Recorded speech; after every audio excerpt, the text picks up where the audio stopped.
A service of KIBMradio.com, the Internet's home for an all-old-time radio.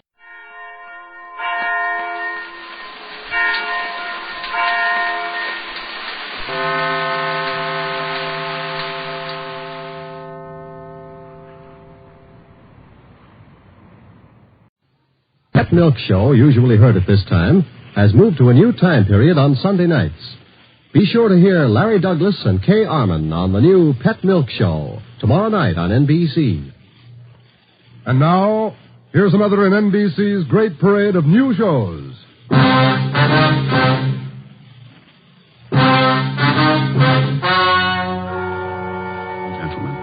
the story you are about to hear is true. Only the names have been changed to protect the innocent. NBC brings you Dragnet.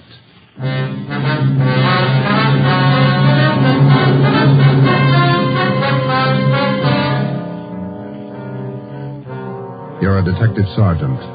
You're assigned to a homicide detail. A man's wife has suddenly dropped from sight. On the surface, it appears only as a routine missing persons case. You start to investigate. Suspicion grows. There is evidence of possible foul play. Your job, find the woman or find her murderer. Dragnet, the documented drama of an actual crime. Investigated and solved by the men who unrelentingly stand watch on the security of your home, your family, and your life. For the next 30 minutes, in cooperation with the Los Angeles Police Department, you will travel step by step on the side of the law through an actual case transcribed from official police files. From beginning to end, from crime to punishment, Dragnet is the story of your police force in action. It was Wednesday, September 15th. It was warm in Los Angeles. We were working a day watch out of homicide. My partner's Ben Romero. The boss is Ed Backstrand, chief of detectives. My name's Friday. I was on the way back from lunch, and it was 12:56 when I got to room 42. Homicide. Hi, Joe. Waiting for you. Hiya, Ben. Al. Hi. I hear you got something for us. Here's a report right here. Gardener by the name of Eric Kelby called in day before yesterday. Said his wife disappeared from their home out in the valley Sunday night. Says he thinks she left him. Well, it happens every day, Barghetti. Not this way, it doesn't. Walsh and I went out yesterday to interview the guy. The story doesn't add. Why not? None of her clothes are missing. None of her luggage. She even left her pocketbook behind, full of money.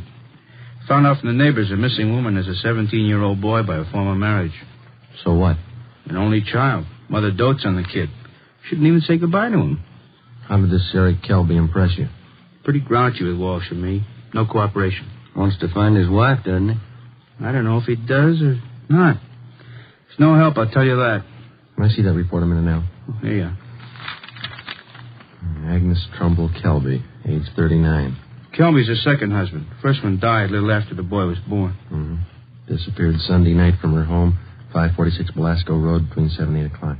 When did Kelby call in? Monday afternoon. Said he thought his wife might be spending the night with her sister. When he found out she wasn't, he called us. Did you meet the boy while you were out there, Borghetti? Yeah, that's another thing. Kid came riding in on a bike while we were talking to one of the neighbors. Trying to talk to him, but the old man came out hustling him inside the house. Then he starts eating us out. What'd he say? Told us it was our job to find his wife, not to go prying into her stepson's affairs. Well, that's a news slant. How about her friends and relatives around here, Al? Any besides her sister? Walsh located a couple of her aunts. I don't think he's checked them yet, though. I'll tell you, boys, this is one I'll bet on. Maybe. You got the names of Mrs. Kelby's relatives? Oh, yeah. They're right over here. Sure wish we had a chance to talk to that boy. Yeah. How's it feel to you, Ben? I don't know. Notice anything else funny about the guy, Al? I don't know. Well, here's those names, Joe. Thanks. Kelby was upset, all right. For some reason, he didn't strike me as reacting the way a normal guy reacts when his wife disappears. All right, Al. How would you react? Barghetti's worrying again. Oh, now listen, boys. It's no fooling matter. This is one I'll bet on. It's a homicide. All right. How about a copy of this report? Yeah, where'll I get the phone? Missing persons, Barghetti. Who's that? Oh. Yes. Yes. About what? Oh, sure. All right, sir. 4 o'clock. Yeah. Goodbye. That was Kelby's stepson. What do you want? Thinks something's happened to his mother. In police work, missing persons detail is not a department separate in itself. It is organized as a part of the Homicide Bureau. According to Barghetti, who took the call, the boy said he suspected his stepfather, and he didn't want him to know of any meeting between him and police officers. He would meet the officers that afternoon at 4 p.m. in a restaurant on the corner of Hollywood Boulevard and Fairfax Avenue. At 3:15, Ben and I left the office and drove out to the meeting place, the Dairyland Fountain and Coffee Shop. We arrived there at 3:45. At 8 minutes to 5, the Kelby boy still had not arrived. Youngster's not very prompt. Well, let's wait a little while longer. Yeah. Smoke? Yeah, thanks. Want some more coffee? No, thanks. I guess the boy isn't going to show. Think something's happened? 15 minutes after we left the coffee shop, we drove up in front of the gate of the Kelby Nursery on Belasco Road. The house itself was set well back on the property, which covered about 4 acres. The entire nursery was surrounded by a 6-foot steel wire fence, and it looked like almost every available foot of ground inside was planted with some kind of a flower or shrub. Kelby met us at the gate. Yes? What do you men want? Police officers. Are you Mr. Kelby? Yes, what do you want? Well, if you'll shut those dogs up for a minute, we'd like to ask you a few questions. I'm busy now. Can't you come back tomorrow? Pretty important, Mr. Kelby. I think we better talk right now. All right, if you have to. Red, Giant, down. You too, Honey. Quiet. All right. Now, what do you want? Mind if we come inside? These watchdogs of mine are pretty vicious. We can talk here at the gate. All right, Mr. Kelby. This is Sergeant Romero. My name's Friday. We've been assigned to look into your wife's disappearance. Oh. Did you find anything yet? Nothing definite. Maybe you can help us. Would you tell us exactly what happened the night your wife disappeared? What do you mean, what happened? Well, when did you last see her? When you first noticed she was gone? We finished up Sunday night dinner about 7 o'clock, and I laid down for a nap. Agnes went out on the front porch for some air. I woke up a little before 8 and went outside to look for her. She was gone. Nobody saw her leave, Mr. Kelby? Not that I know of. Maybe some of our nosy neighbors, I don't know. How about your stepson? Wasn't he around Sunday night? Bruce? No, went out to a show with some other kids. When did he get back from the show? About 10, I think. Why? Where's your stepson now? Who are you looking for, my wife or my stepson? Both, Mr. Kelby. Where's your stepson? Gone. I took him over to my sister's in Alhambra. Been feeling bad since his mother disappeared. Figured the change would do him good. Where did you take him over to your sister's, Kelby? This afternoon. What's that got to do with it? We'd like to talk to Bruce. No, I can't allow it. The boy's too upset. I can't allow it. I'm afraid you're going to have to allow it. Listen, mister, you can get off this property right now. No cop's giving me sass. Nobody's giving you sass, Kelby. We want to talk to your stepson, that's all. He might give us a clue as to the whereabouts of your wife. And I say you can't see the boy. What's more, you cops couldn't find thorns in a rose patch. I'll get somebody else to look for Agnes. It's my business anyway, nobody else's. It's our business, too, if anything's happened to her. What are you talking about? You better get your coat, Mr. Kelby. We're taking you in for questioning. You come through that gate, and I'm going to let these dogs go, accidentally. I'd hate to shoot the dogs. Now go on in the house and get your coat. Eric Kelby turned and made his way up the path and into the house. 5 minutes later, he came out. Without a word to either of us, he came down the path, closed the gate behind him, and got into our car. On the way back to headquarters, he chatted pleasantly about the weather, the nursery business, and his dogs. When we pulled up in front of the city hall, we met the reason for his sudden change in temperament. His lawyer was waiting for us at the door. We took Kelby to one of the interrogation rooms. His lawyer tagged along. We tried to question him, but the lawyer objected to 2 out of every 3 questions we asked. It was hopeless, and we knew it. So did the lawyer.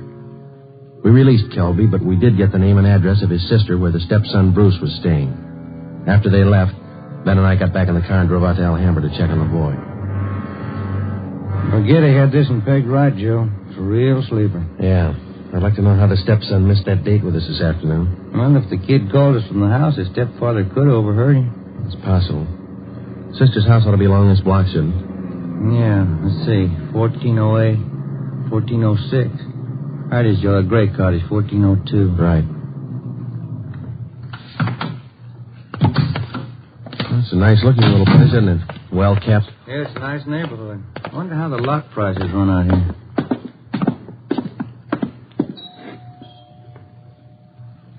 Somebody's coming. Yes, what is it? Police officers, ma'am. Are you Miss Kelby? Bertha Kelby, yes, that's my name.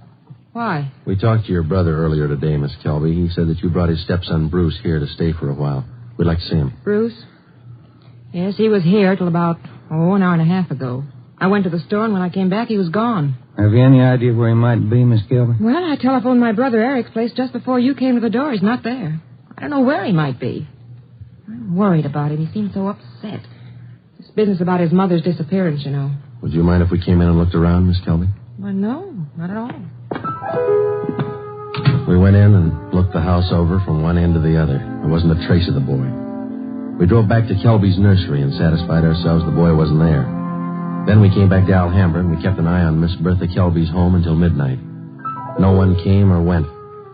At 5 minutes past midnight, the lights went off in the living room, and a few minutes later, in the back of the house. The next morning, when Ben and I checked in for work as usual at 8 o'clock, we met with Captain of Homicide, Frank Kearney. What makes you two so positive there has been any foul play in this Kelby thing? That's just it, Cap, but not positive. It's a whole setup. It smells bad. For instance? That lawyer. If a man's innocent, he doesn't need a lawyer to sit with him in the interrogation room and tell him not to answer questions. Number two, that kid's telephone call. Maybe he doesn't get along with his stepfather. It happens, you know. Maybe he's trying to get back at him for something or other. Maybe. Then why is Kelby hiding him out? You sure he's hiding him out? No other way to take it, Cap. The Kelby woman walked away from her home Sunday night. Nobody saw her. She took nothing with her. No clothes, no luggage, no money. You checked with the family doctor? Yesterday. He told us Mrs. Kelby was in perfect health. We double-checked the Wanderer's file and the Repeater's file in missing persons. Couldn't find her name in either one. How about her relatives in town? Haven't had a chance to talk to him yet, Cap. We'll check him this morning. Well, one thing's certain. The woman couldn't have gone very far. We checked the sheriff's office, the jails, the hospitals. Sent out a teletype and an APB. Every cop in the city has her description. She's been gone almost 4 days, but nobody's seen her. How does that add up to you? It doesn't. You better move on it. Check every one of Mrs. Kelby's friends and relatives. Right, Frank. Then try the neighbors. As long as I've been a cop, neighbors have been able to tell everything about anyone.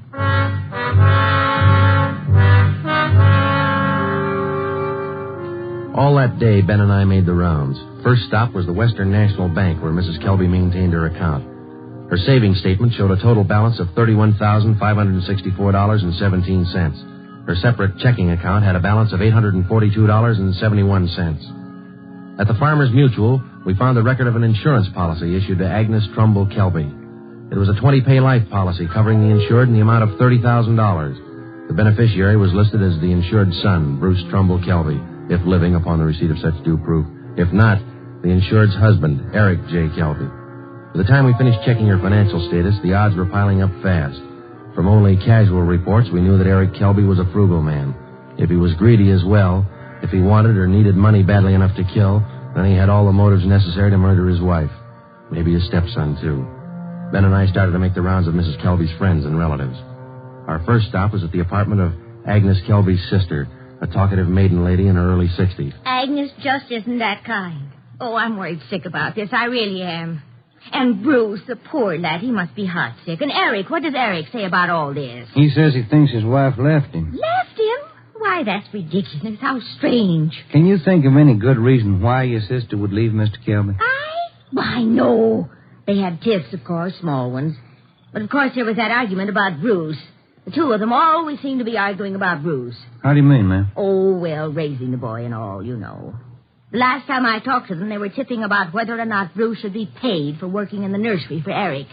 And the strangest thing, Eric seemed to be so upset about it all. Imagine. All on account of paying the boy a few dollars for good, honest work in that silly nursery. Well, you know, I'm the outspoken kind, and I just told Eric. Eric, I said, don't be an old meanie. Pay the boy. That was the extent of the information which Mrs. Kelby's sister had to offer. Next, we called on an aunt, Mrs. James D. Trumbull, 83 years old.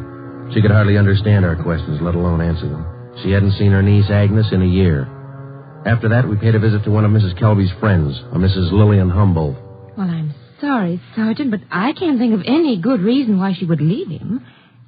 Unless that silly business about Bruce got out of hand. You know, maybe Eric is just a little jealous of the boy. Next, we called on Daisy McLeod, who worked as a day maid for Mrs. Kelby.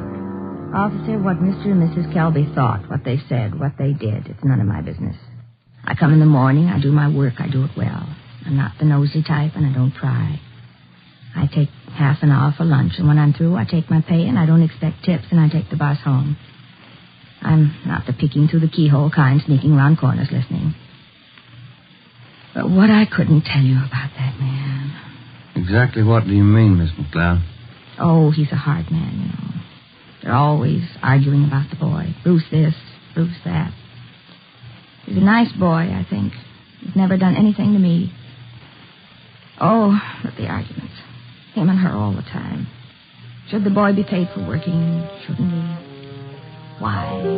Why not all the time? It's just bad. When Ben and I finished with a list of Mrs. Kelby's friends, relatives, and employees, we started out on the neighbors. None of them saw Mrs. Kelby after 6 p.m. the night she disappeared. 2 of the neighbors said they saw the porch light burning after 7 p.m., but both said the porch was empty. Mrs. Kelby was not sitting in her chair at the usual time after dinner. According to them, it was one of her habits. It was 10 minutes to 6 by the time Ben and I got back to the office. The light was still burning in Captain Kearney's office. Full day, Joe. Not a mileage. Yeah. I wonder what the captain's hanging around for. Let's find out. Get anything? Pretty good luck, Cap. Good. I've got some more for you. Just walked in 5 minutes ago. What do you mean, Frank? Who walked in? Bruce Kelby. He's waiting in the next room.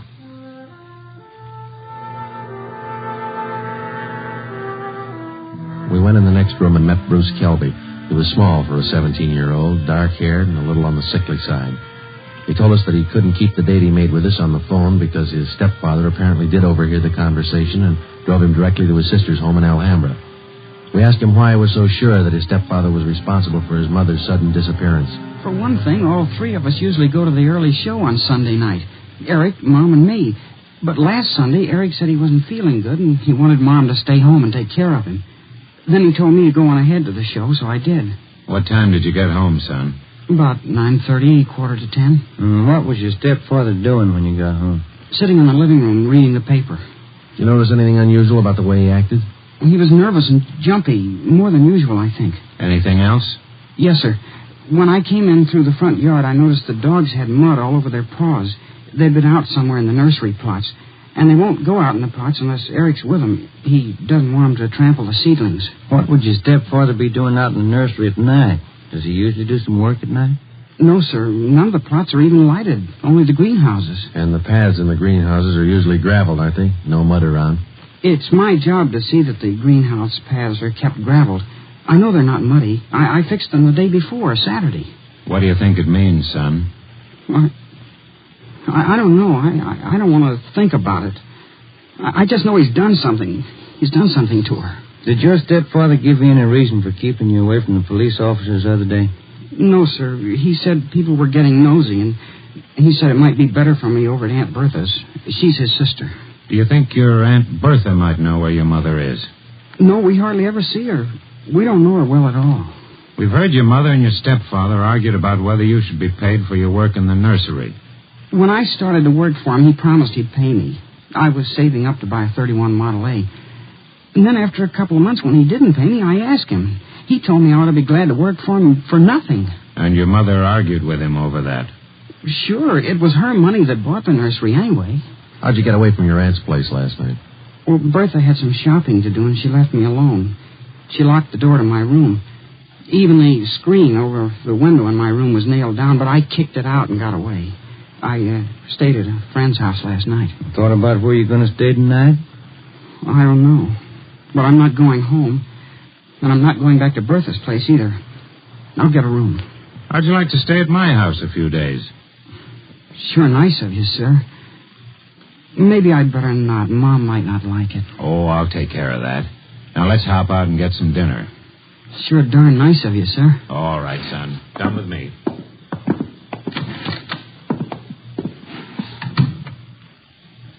What do you think, Joe?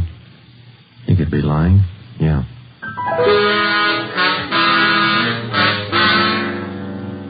Now what, Cap? Shall we bring Kelby in again? No, not yet. He's found out by now from his sister that the boy's gone. He probably figures the police station is the first place he'd come. Wouldn't do much good pulling him in now, Ben. We couldn't even question him. 10 to 1 his lawyer would be waiting for us when we got back. That's the problem. How do we get to this Kelby without his lawyer finding out? Well, what about the early morning, Cap? Say tomorrow, about 5 or 6 a.m. Think you'd be looking for us then? Yeah, that might do it. If we can just get by that pack of hounds he owns without waking the whole neighborhood, might work. If we could just question him alone. I got an idea it wouldn't take much to make him cop out. All right, give it a try.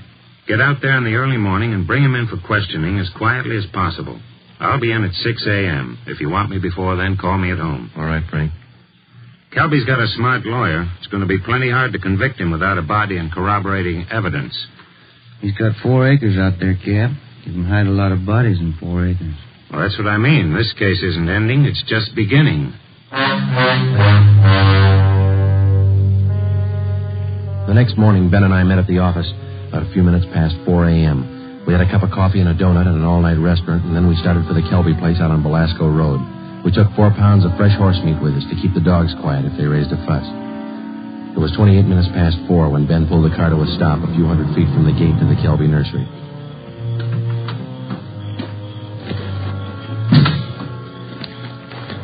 We got out of the car and made our way down the road to the gate. I reached in and tried the latch. It was padlocked. The dogs started in. Okay, Ben, looks like we'll have to jump the fence. Toss some of that horse meat over to him. Yeah, here.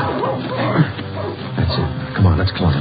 Keep an eye on those hounds. Looks like they could chew your leg off. Yeah. Here comes the third one, Ben. Toss some more meat. Yeah. There you are, boy. Go get it. Go get it, boy. There. Look, Ben, lights going on in the house. Come on, let's make it fast. Who is it? Who's there? I'll set the dogs on you. Police officers, Mr. Kelby. What?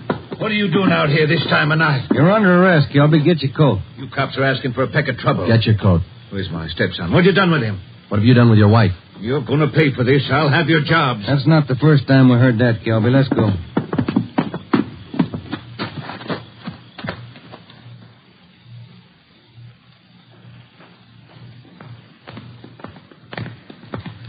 Lights burning in the captain's office. Yeah. All right, Kelby, in here. You pay for this, mark my word. Ben, take him in the office here and stay with him. I'll see if Frank's in yet. Right, Joe.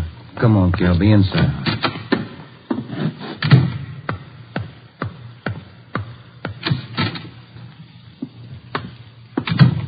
Friday? You bring in Kelby? He's down in the interrogation room. Ben's with him. Somebody saw you. Don't think so.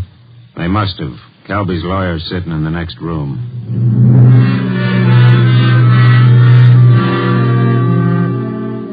Kelby again refused to answer any questions without the advice of his attorney. We released him. That day, Captain Kearney sent out 2 men to keep an eye on the nursery and report on all of Kelby's movements. Shortly after 7 o'clock that night, just after nightfall, we tried once again to bring in Kelby for questioning without his lawyer's knowledge. It didn't work. A little after we booked him, his lawyer obtained a writ of habeas corpus. We had to release him again. The 2 men assigned to stake out the Kelby place reported definitely that somebody was tipping the lawyer whenever unknown visitors showed up at the nursery and drove off with Kelby. There was nothing we could do about it. The next morning, Kearney came up with a lead. I had a long talk with the boy last night. Accidentally, I think he's given us a pretty good lead. Yeah? There's only one way we'll ever get a conviction. That's by finding the body and evidence to tie Kelby in. Yeah, that'll do it. Where do we start looking? In a new rose bed next to one of the greenhouses in Kelby's nursery. The kid came up with it last night. How come? First, Kelby's crazy about saving $1 and making one. Yeah. In the nursery trade, especially where you have a limited area to work in, like Kelby, you cultivate every foot of ground. Every bit of soil you got is planted with something. Kelby's not the type to waste anything. Especially he's not the kind that would let ground lie fallow when he could plant something that might bring in a few dollars next season. Bruce tells me his stepfather has every inch of those 4 acres planted. Every inch. Except a 6 by 9 foot plot of ground in that rose garden. Oh, that sounds like a long shot to me, Frank. The boy said he prepared that piece of ground for planting late Saturday afternoon. His stepfather wanted it ready for Sunday morning. The plot of ground's still vacant. Might have planted it yesterday, Cap. When's the last time you checked? Before I came to work this morning. I called the men on stakeout next to the nursery. They told me the plot's still empty. It's worth a chance, Frank. When do we look it over? Tonight. I don't want Kelby or his lawyer to know a thing until we find that body. Well, how are we going to work it? We'll order up a crew from the crime lab. They can take probings through that plot and all around it. They can tell us without any guesswork how deep that ground's been worked over lately. When do you want to start? Be here in the office at 8:30 tonight. If my hunches are any good, we'll find the body.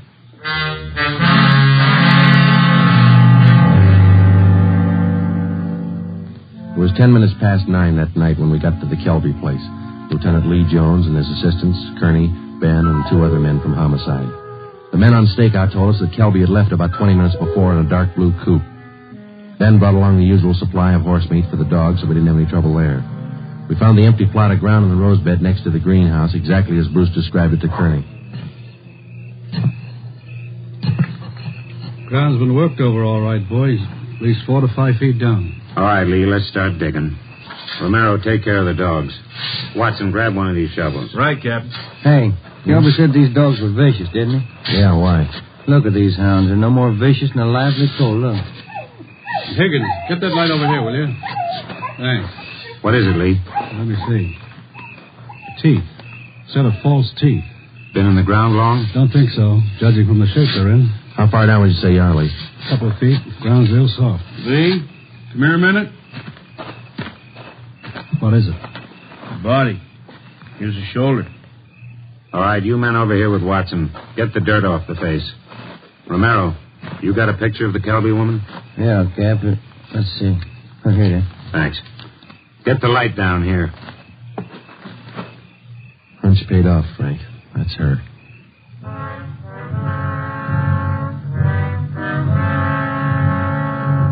Ben and I went back to the car and notified communications to broadcast a warrant for murder on Eric Kelby. His description, together with a description of the car and license number of the car he was driving, was rebroadcast every 15 minutes. Then we went back to check the house. We found the front door unlocked. We went inside and looked around. In one bedroom, we found clothes scattered over the bed and the floor. There was only one old suit remaining in the closet. On the table next to the bed, we found an airline's timetable. We got to the phone and notified communications to alert all police details at railroad stations, bus terminals, and airlines, and then to send out an APB on the teletype. After that, we checked with the airlines. One of them told us that a man answering Kelby's description had booked passage for Mexico City. The plane was scheduled to take off at 10:40 that night from Burbank Airport. Ben's watch said 4 minutes past 10. We called the detail at the airport and alerted them. Then we drove over to check in person. It was 10:35 p.m. when Ben and I took up our positions just inside Gate 3, where passengers were boarding Flight 72 for Mexico City. He's cutting it close, Joe. Got about 4 minutes more to make that plane. We waited. The crowd got thicker as departure time came closer. At 10:39, Eric Kelby came through the main entrance, across the terminal, through Gate 3, into a pair of handcuffs. I don't understand. What does this mean? We found your wife's body, Kelby. What? I don't know what you're talking about. In the rose patch next to the greenhouse. Your lawyer can't help this time. Mexico City. Would have been a nice trip. Expensive. I'll plead insanity.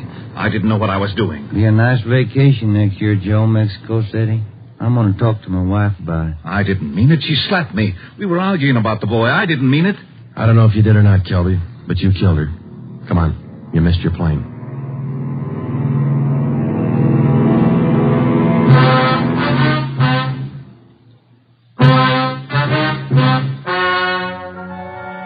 The story you have just heard is true. Only the names were changed to protect the innocent. Eric Kelby was tried and convicted of murder in the first degree. He is now awaiting execution in the lethal gas chamber at the state penitentiary.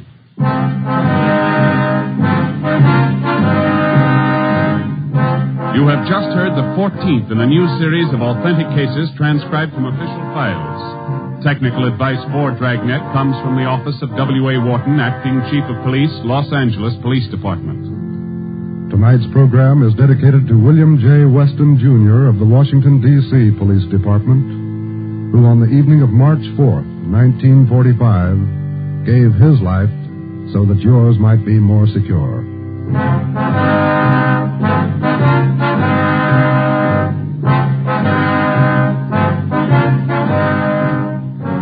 Dragnet came to you from Los Angeles.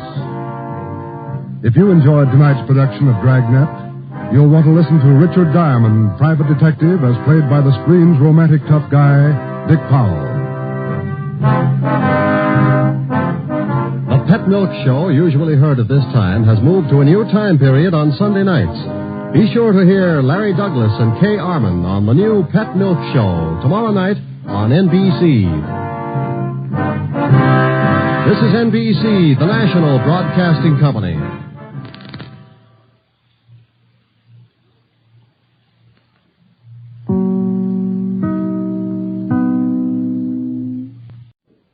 Here's another in NBC's great parade of new shows.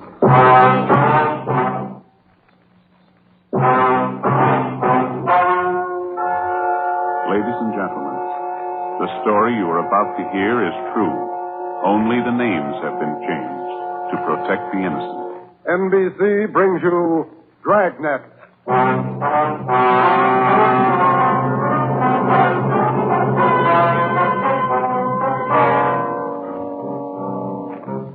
You're a detective sergeant. You're assigned to homicide detail. A 22-year-old girl has disappeared. A letter has been received. It demands $30,000 for the girl's return. The letter is signed, The Wolf. Your job, get him. Dragnet, the documented drama of an actual crime, investigated and solved by the men who unrelentingly stand watch on the security of your home, your family, and your life. For the next 30 minutes, in cooperation with the Los Angeles Police Department, you will travel step by step on the side of the law through an actual case transcribed from official police files. From beginning to end, from crime to punishment, Dragnet is the story of your police force in action.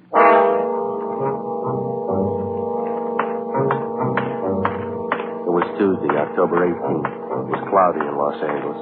We were working the night watch out of homicide. My partner's Ben Romero. The boss is Ed Backstrand, chief of detectives. My name's Friday. I was on the way back from the stats office, and it was 3:26 a.m. when I got to room 42. Homicide. Got those mugs you asked for, Joe. Here they are. Thanks, Harris. Backstrand leave yet? In a minute. I'm going out with him. What's the address out there, the Sullivan place? 814 Castro Boulevard. You go straight out Santa Monica, take a left at Castro. I remember. You ready, Chief? Yeah, Friday, you call Romero yet? Right now. Get on it. This one we don't fool with. Yeah. Come on, Harris.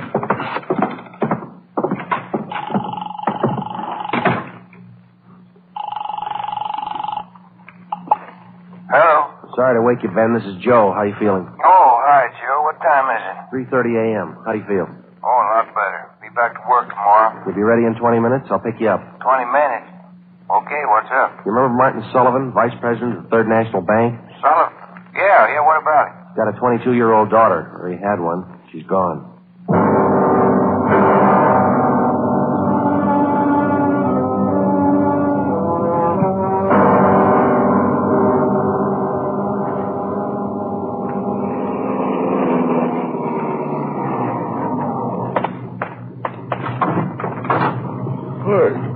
Good time, Joe. Where are we headed? Sullivan home out on Castro Boulevard. Ed's out there now with Harris. Any leads to work on? No, nothing so far. The girl disappeared a little before 1 o'clock yesterday afternoon. At 11 last night, he got a letter. They want $30,000. Sullivan hasn't got that kind of money. Yeah, I know it. Poor guy's almost out of his mind. Fill me in. How did it happen? Well, the guy took the girl out of business school. He had her called out of class. Told her father was sick, said he was a friend of the family. Well, how about the teachers? What was their story? Said the girl didn't want to go with the man at first, but he finally talked her into it. Kept telling her father was dying. That's about as low as it come? Yeah. Did he use a car? Witnesses said it was a blue sedan. They didn't get the license number or the make. Did they remember what the guy looked like? About 5'9", 160, brown suit, dark hair. Nothing else? No. Here's a copy of the letter. The usual. Read it. Yeah. I have your daughter, Judy. Get, what's that? $30,000. $30,000 quick if you want her back alive. Don't call police or I'll kill her. Contact you later.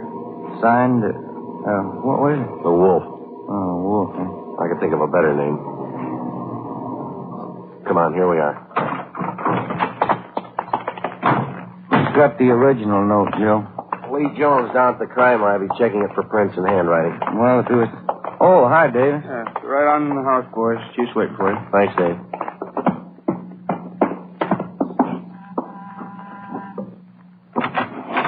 Hi, Joe. Ben. In the living room. Thank you. That's the way I see it, Mr. Sullivan. Now, you understand exactly what you have to do? Yes, sir. I'll do as you say. All right. Here are the two men who will help you. Sergeant Friday and Sergeant Romero, homicide. Yes, how do you do? Mr. Backstrand, are you sure about all this? He might get frightened. He might do something to Judy. Believe me, Mr. Sullivan, it's the only way.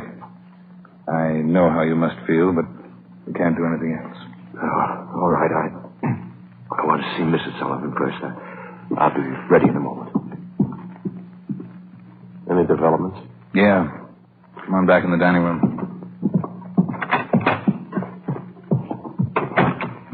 There it is on the table.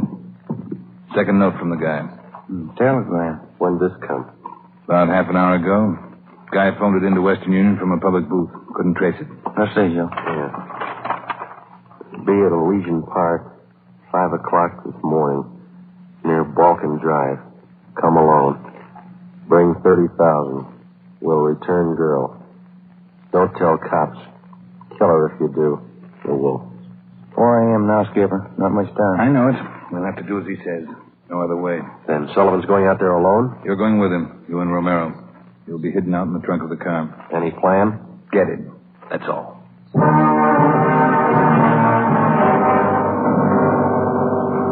Ben and I went out the back door and into the Sullivan garage. We jammed ourselves into the trunk compartment, and Harris closed the door on us. The latch was fixed so that the door could be pushed open from the inside. A few minutes later, Mr. Sullivan came out, got in the car, and we drove off. At 3 minutes to 5, we pulled up at the meeting place in Elysian Park. We waited. Nothing happened. At 5 minutes past 5, it started to thunder. That's all we need now. Thunderstorm.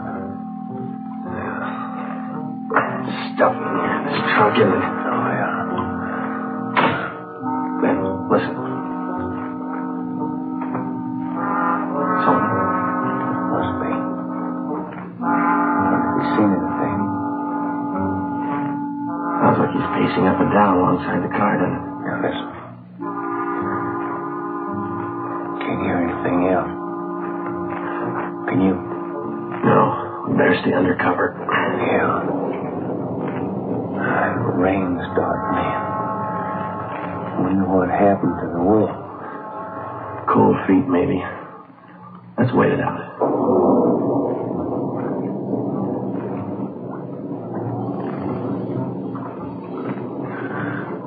Joe. Yeah? What time you got now? Move over a little, me. Am I watching? Yeah. A little past 5:30. Sergeant. Mr. Sullivan? Yes. Do you think he's coming? It's late. It's getting daylight. We better wait it out, Mr. Sullivan. Now, look, don't come back here again. If he's watching, you might tip him off. Oh, all right. All right. Poor guy. Joe. Yeah, I hear it. Coming up the road toward us. It's stopping. Yeah. Coming over to our car. You ready? Right. You're talking with Sullivan. They're coming back here. Now watch it. Friday, Romero. That's you, Ed? Yeah, the meeting's off. Come on out. All right. Got a cramp in my leg. I'm cramped all over. Mr. Sullivan, drive back home. We'll contact you there. All right, Chief. Ben, Joe, come on over to the car. What's the story, Ed? The guy had no intention of following through with this meeting tonight. Well, how come? He told us. Going at 5 o'clock. Tried to trace the call. He wouldn't stay on the line long enough. What do you have to say? He wanted more money. Bragged about how smart he was. How we'd never get him. But he knows Sullivan's called in the police. Sure. Said he didn't care. We'd never get him anyway. Yeah, pretty cocky. Pretty smart. Take my word for it. He's no dummy. Control 1 to 80K. Control 1 I'll get it. 80K to Control 1. 80K to Control 1. Go ahead. 80K, go to your office. Code 3. Go to your office. Code 3. GM Major 6. All right, Romero. Let's roll.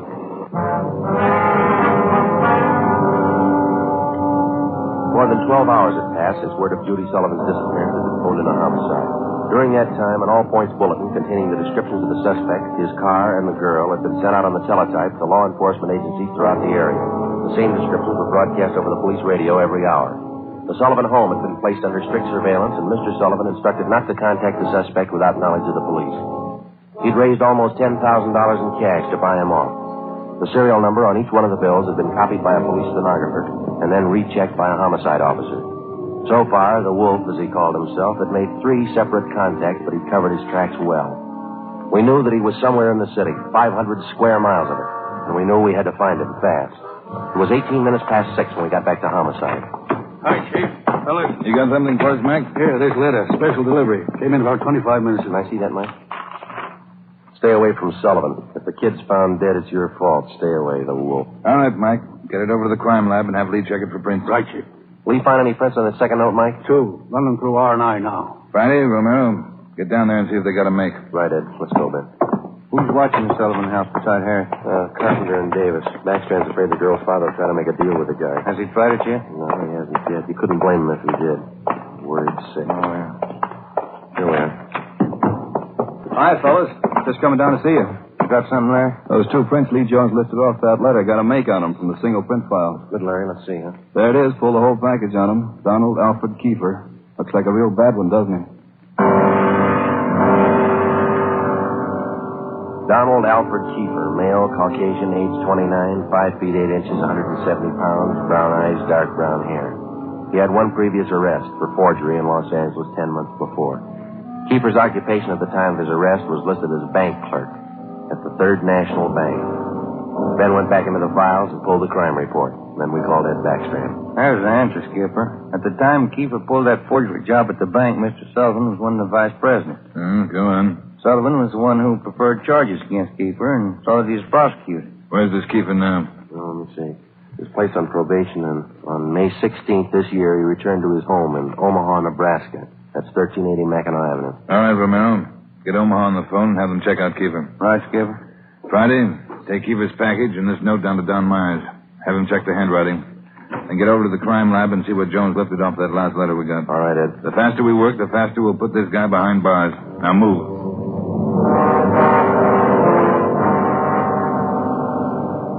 How's the writing compared, Don? What'd you find? Yeah, looks good. See here? Slants as crosses, double oops as L's, open A's, pressure on the downstroke. Donald Kiefer, Wolf, same handwriting. Lifted 3 prints off this last note, Joe. Brought them out with the iodine fume gun. They match with the first. Thanks, Lee. Did you find anything else? I don't know if it'll help you much. We examined the paper for watermarks and texture. Both notes are written on the same kind of paper. Impressions show both pieces of paper from the same tablet. Check the density of the carbon and the pencil he used. Both specimens match. Same pencil.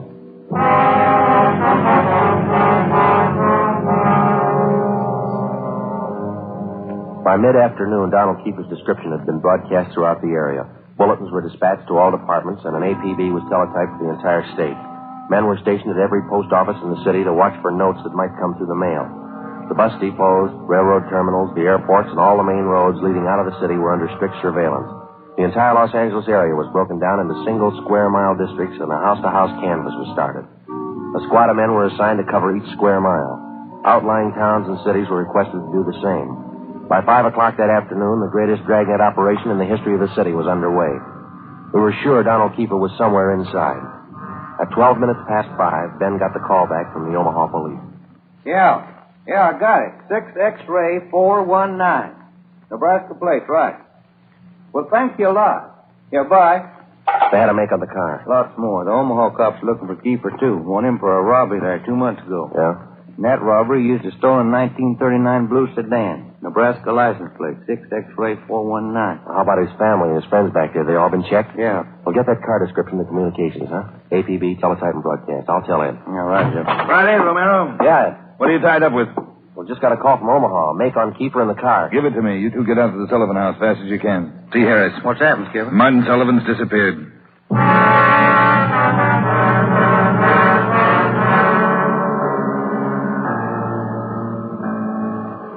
All right, Harris, how'd it happen? About 3 this afternoon, Mr. Sullivan got a phone call. Said he had to go down to the bank. I went with him. He had me wait in the reception room, and he went in his office. After waiting 10 minutes, I got suspicious and went in. He was gone. That's it. Did he get any more money? This morning, $5,000. Did you get the serial numbers off the bills? Yeah. Shouldn't have let him get out of my sight. Forget it. Right now, we've got to find out where he's gone to meet Kiefer. Did you talk to Mrs. Sullivan about it, Harris? She says she doesn't know anything about it. Let's try her again. Come on, let's go inside. All right, fellas.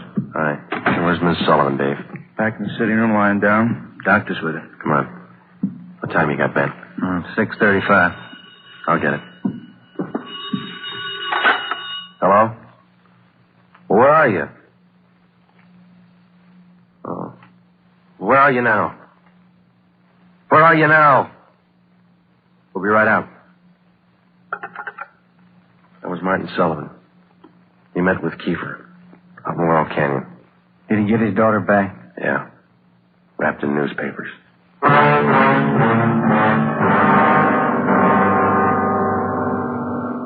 All cars in the area were notified that a contact had been made with Kiefer. We got in the car and drove out to Laurel Canyon. The entire area had been blocked off. We found Martin Sullivan standing in the middle of the road at the end of East Winding Way. 500 feet down the hill was a private residence where Sullivan had telephoned us.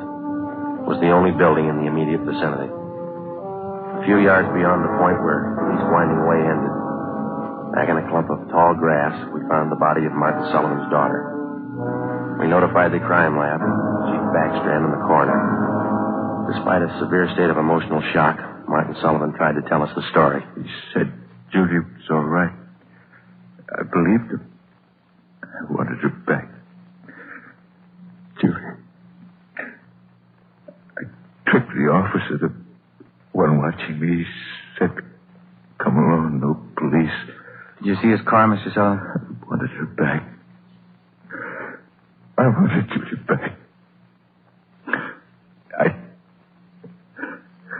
I did as he said. I drove here at 6 o'clock and I waited. I put the money on the front seat like he said. Did he get the money, Mr. Sullivan? And I got out, left parking lights on. I stood up there by the end of the road, waiting. Mr. Sullivan. And he drove up. He took the money. Then he came up to me. He had a gun. I wanted Judy back. He had a gun. Did you see his car? He said she was up there, beyond the road, tied to a tree. I wanted her back. Mr. Sullivan, did you see his car? I went to look for Judy. He drove away. She wasn't there. By the tree. Couldn't find her. On the way back, I saw her bundle on the way back.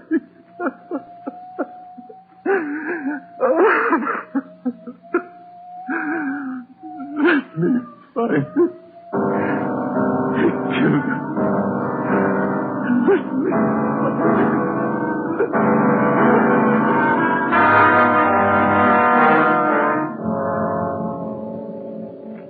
Before he went into a state of complete collapse, we showed Martin Sullivan a picture of Donald Alfred Kiefer.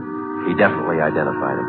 The information was immediately relayed back to Central Division, rebroadcast to the entire police radio system.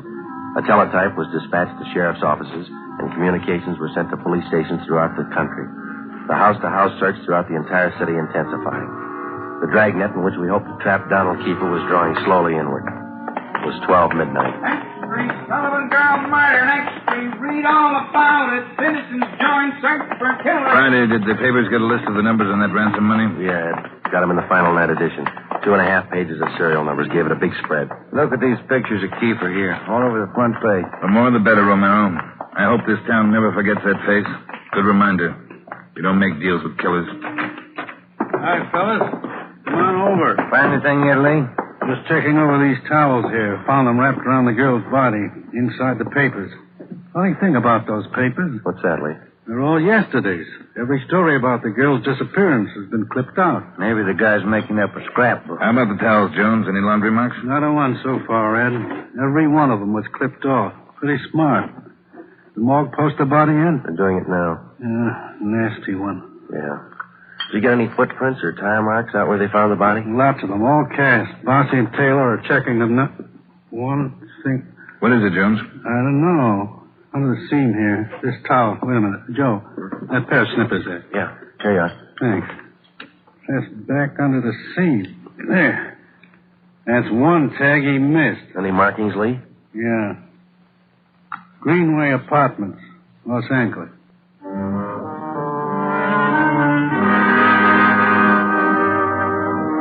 One look at the apartment was enough.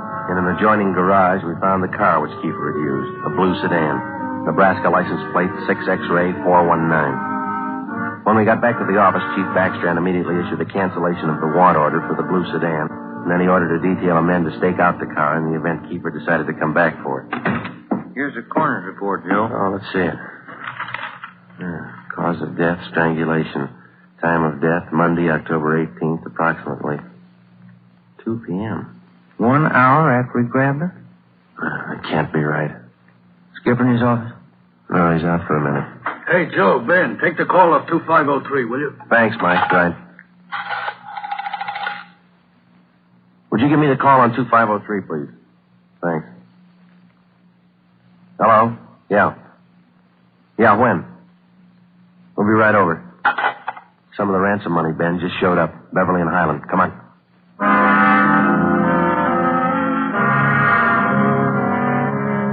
The man's name was Ralph Donahue. He operated a used car lot on the corner of Beverly and Highland. He told us that early that morning he sold a dark blue late model coupe to a man who gave his name as Fred Sims. The man paid for the car in cash. Donahue told us that he checked the serial numbers on the bills after the man had driven away. Serial numbers check out, Joe, every one of them. If I only thought to look, officer, and you know I generally do. I'm the suspicious kind anyway, but, this morning I must have been asleep. You got the full description on the car, Ben? Yeah, Joe. All right, let's get it on the air right away. I saw his mug in the paper while I was waiting for you. Too late. Sorry. Yeah, thanks.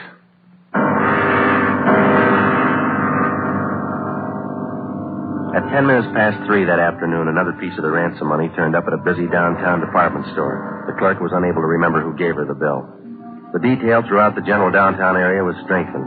The house-to-house search of the entire city for Judy Sullivan's murderer went on. The afternoon dragged into the early evening. At 20 minutes to 7, Ben and I had a hamburger and a cup of coffee in the drugstore at East Broadway and 3rd. And then we got back in the car, checked with communications, and started cruising the neighborhood again. At 9 minutes to 8, a man answering the description of Donald Kiefer was seen crossing Sunset Boulevard just below Highland. 7 minutes later, the same man was reported near the intersection of Hollywood Boulevard and Las Palmas. Communications relayed the information. At 21 minutes past 8, our car, 80K, along with a dozen others, were concentrated in the Hollywood Boulevard area from Gower Street to La Brea, Franklin Avenue to Santa Monica Boulevard. At 24 minutes past 8, another piece of the ransom money was passed at a cigar store on the corner of Hollywood Boulevard and Hawthorne Street. The number of men and radio cars in the area was redoubled. Plainclothes officers were stationed at every intersection to keep an eye on pedestrian traffic. At 18 minutes to 9, the dark blue coupe which Kiefer had bought that morning was spotted parked in an alley just below Hollywood Boulevard and Cahuenga. We called Ed Backstrand. City Hall. 2503. 2503. Chief of Detectives Office, Hannah. It's Friday, Mike. Chief there? Yeah, wait a minute. Just going out the door. Ed, it's for you. Backstrand? Friday, Ed. Just spotted Kiefer's car, the one he bought this morning, parked in an alley off Cahuenga. Harris and I are on our way up there now. We'll take care of the car. You take care of this call. Just came in. What do you got? The theater on the corner of Hollywood Boulevard and Fairview. The girl in the box office just took in a $10 ransom bill. Yeah? She got a good look at the man who passed the bill. She says it's Kiefer.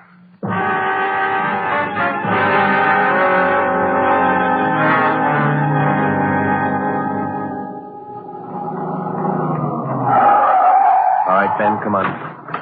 Yeah. You got the list of serial numbers? Right here. Let's check at the window. Yes, sir. How many, please? Police officers. Sergeant Romero, Sergeant Friday. Oh, yes, sir. Mr. Rayburn, the police are here. Would you step around to the side door, Sergeant? Yes, ma'am. Margie, relieve Francis for a minute. Francis, come here. Bring that $10 bill with you. Sharp girl, officer, that Francis. Sharp. Here it is, Mr. Rayburn. All right, Sergeant. There you are. $10 bill and the list of serial numbers. Check out all right, Ben? That's it, Joe. Good work, man. You reported the man came in about a half hour ago. You're sure it was Kiefer? Yes, sir. I had his picture in the box office just behind the change machine. I recognized him right away. And as far as you know, he hasn't left the theater. That's right, sir. All right, Mr. Rayburn, I'm sorry. I'm afraid we'll have to interrupt the show. Anything you say, Sergeant. Anything. Ben, you keep an eye on the front exit. I'll call communications. All right, Joe. 80K to Control 4. 80K to Control 4. 80K, go ahead. Control 4, clear all frequencies. The Sullivan murder suspect, Donald Kiefer, has been located in the theater on the southeast corner of Hollywood Boulevard and Fairview. Have all units surround the area. 80K, roger. Attention all units. Attention all units. Assist 80K at the theater on the southeast corner of Hollywood Boulevard and Fairview. The Sullivan murder suspect has been located in the theater. Go ahead, 80K. Control 4, have all units converge in the general area, Hollywood Boulevard and Fairview. Unit 62R to block off the intersection at Hollywood Boulevard and North Cherokee. Stop all pedestrian and vehicular traffic. Unit 61A to block the intersection at Hollywood Boulevard and Hudson Street. Stop all pedestrian and vehicular traffic. Unit 71 and 72R to block the alley behind the theater. Unit 66 and 67R to assist at main entrance to the theater. Within a few minutes, the 1/2 mile area around the theater was completely blockaded. Every exit and entrance to the theater was covered. At 9:23, we met Harris and Ed Backstrand in the theater manager's office. Backstrand outlined our plan of operation. At 9:28, a detail of 14 men walked down the side aisles on the main floor of the theater and took up their posts on either side of the orchestra pit. The picture was stopped and every light in the theater was turned on. Ed Backstrand, Harris, Ben, and I went down the aisle and up onto the stage.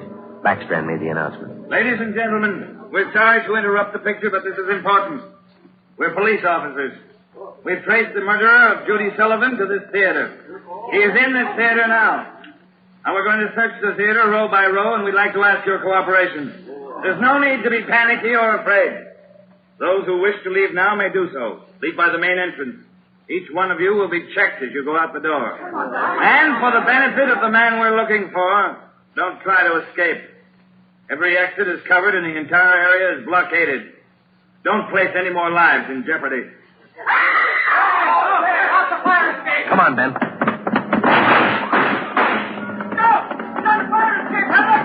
Backstage, Joe. We can make it from there. All right, let's go. Come on, hustle it, Ben. Yeah. The next building. You'll probably try to jump for it. All right, watch it. I think this door leads out to the roof. There he goes. All right, Keeper, hold it. Don't shoot, I give up. Throw your gun down. Over here. Don't shoot. Don't. Let's get him. All right, coppers. I got it figured. They won't top me for this. Didn't know what I was doing. Put the cuffs on him, Ben. Get away from me, you crump! You shouldn't have hit him, Keeper.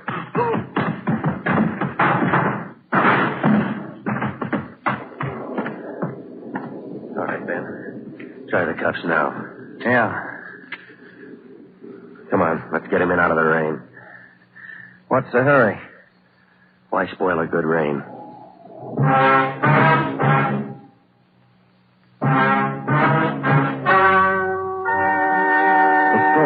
Just heard is true.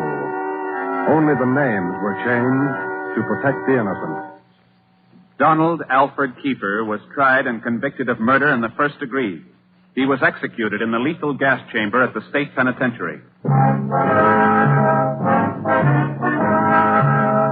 You have just heard the 15th in a new series of authentic cases transcribed from official files. Technical advice for Dragnet comes from the Office of Acting Chief of Police, W.A. Wharton, Los Angeles Police Department.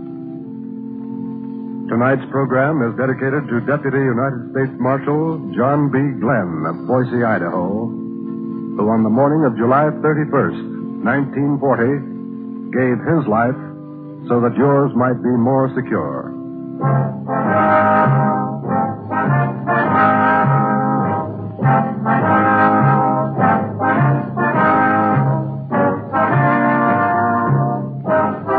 Dragnet came to you from Los Angeles. Theater Guild on the Air returns tomorrow night on NBC.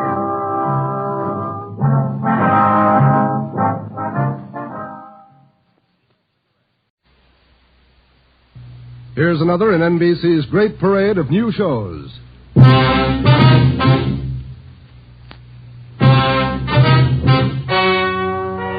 and gentlemen, about to hear is true.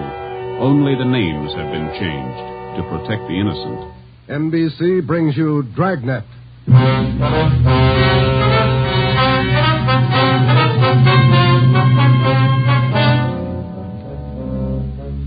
You're a detective sergeant. You're assigned to Homicide Bureau. A police officer has been shot, mortally wounded. One of the suspects has been apprehended. The other is still at large. Your job, find him. Dragnet, the documented drama of an actual crime, investigated and solved by the men who unrelentingly stand watch on the security of your home, your family, and your life. For the next 30 minutes, in cooperation with the Los Angeles Police Department, you will travel step by step on the side of the law through an actual case from official police files. From beginning to end, from crime to punishment, Dragnet is the story of your police force in action. It was Thursday, November 16th. It was foggy in Los Angeles. We were working a day watch out of Homicide. My partner's Ben Romero. The boss is Ed Backstrand, chief of detectives. My name's Friday. It was 11:58 a.m. when we got to the Georgia Street Receiving Hospital, second floor, room 5. Treatment room. Oh, you made good time. How's Bemis, Doc? Got him in the lungs, Ben, 3 times. He's going fast. His wife with him? They're bringing him down now. Can we talk to him? Yeah, make it fast. Come on, Joe. Yeah, this way. Easy.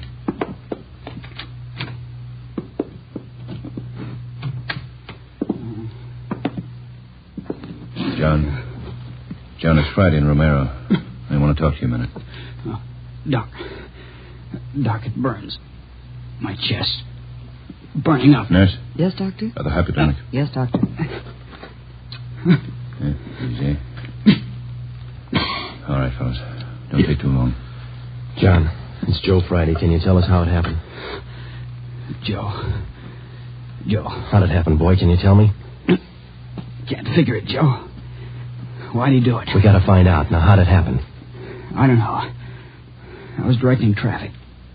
East Broadway and First Street. Gray coupe. Pulled up for the stop. Gray coupe. How many men in the car? How many, John? 2. Gray coupe. Pulled up for the stop. In the pedestrian lane. Went over. Gonna ask him to back up. Back up out of lane. Just gonna ask him. Yeah, John, and then what? Driver. Dark hair. Eyes. Dark. Went over. Gonna ask him to back up. Pointed a gun. No reason. Pointed a gun at me. All right, easy, John. Take it easy. No reason, Joe. No reason he fired. Hurry it up, Joe. Yeah. No. What about the other man in the car? Did you see him? Can you describe him? Joe, did you get him? Gray coupe. Driver. Guy with him. We got the driver, John. He's upstairs. The other one got away. We gotta find him. You gotta help us. My wife. Somebody send for Dora. She's on her way. She'll be here in a minute. Now, can you tell us, the other man in the car, what did he look like? Gray coupe.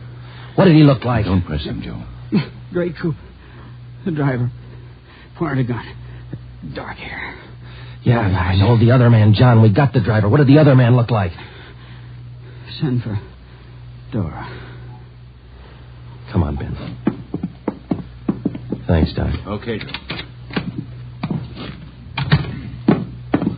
Going fast. Yeah. John got any kids? 2. Always pick up family, man. This thing's got a phony ring to it, Ben. You don't just pull a gun and shoot a man. Not if you're sane, you don't. Here's the stairs. The guy we got is as sane as they come. And how do we explain it? All I know is that hood shot John Bemis, and I want to know why. Might be a lead in that car he was driving. Maybe. Come on, here we are. Phone message for you, Friday. Came in a few moments ago. Thanks, Davis. It's from R&I. I gotta make it. Take a look. No make or warrants on James Vickers. Great. Let's talk to him. Come on.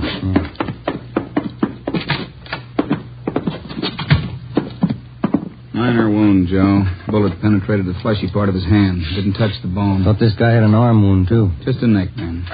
That officer you shot, Vickers, he's dying. Is he? He's a family guy. Got a wife, 2 kids. Has he? Why did you shoot him, Vickers? Ask him. We did. And you know the reason. Said there wasn't any reason. That's right. Look, we're going to make you on this, Vickers. You know that, don't you? I don't know anything. Why'd you shoot him? Shut up. Why'd you shoot him? Joe. Yeah. Davis? Yeah? Stay with him. Fine. Doc, get us an MT slip on this guy, will you? We'll be back in a minute. Come on, man. All right, Joe. I'll have it ready. Too big, punk. Easy, Joe. Oh, easy nothing. I've seen too many good cops like Bemis cut down by punks like that Vickers. Getting mad won't help. Come on, down the stairs. Like to see Bemis? Why? Just for the record. I want to see if the doc thinks it's okay for us to bring Vickers down. I'd like to have Bemis definitely identify him as the guy who shot him. We've got 3 good witnesses. An identification for Bemis will clinch it. I want to see Vickers get everything he's earned when he goes to court. Here we are. Yeah.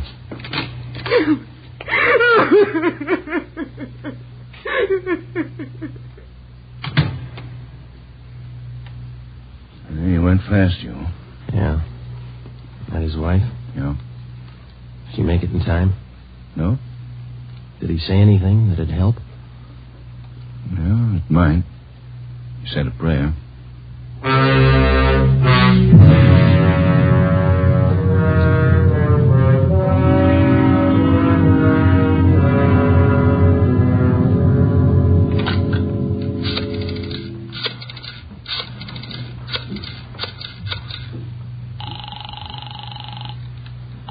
City Hall. 2625. 2625.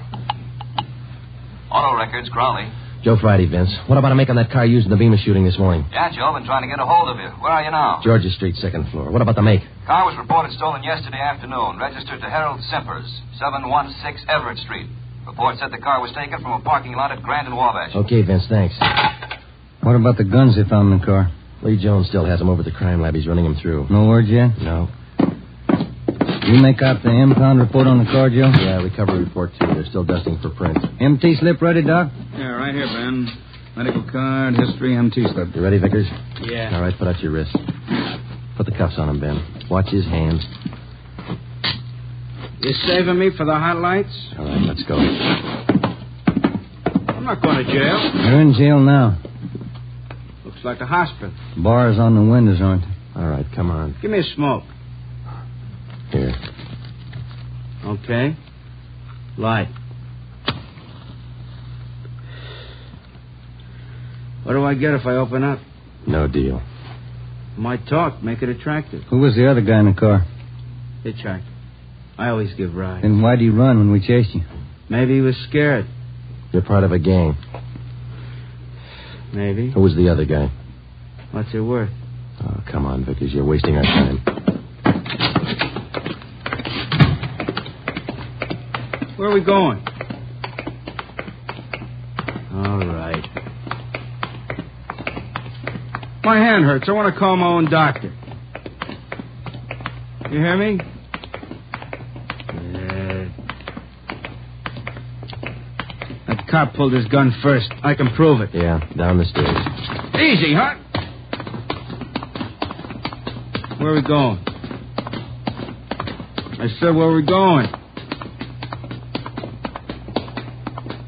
All right, what's it worth if I talk?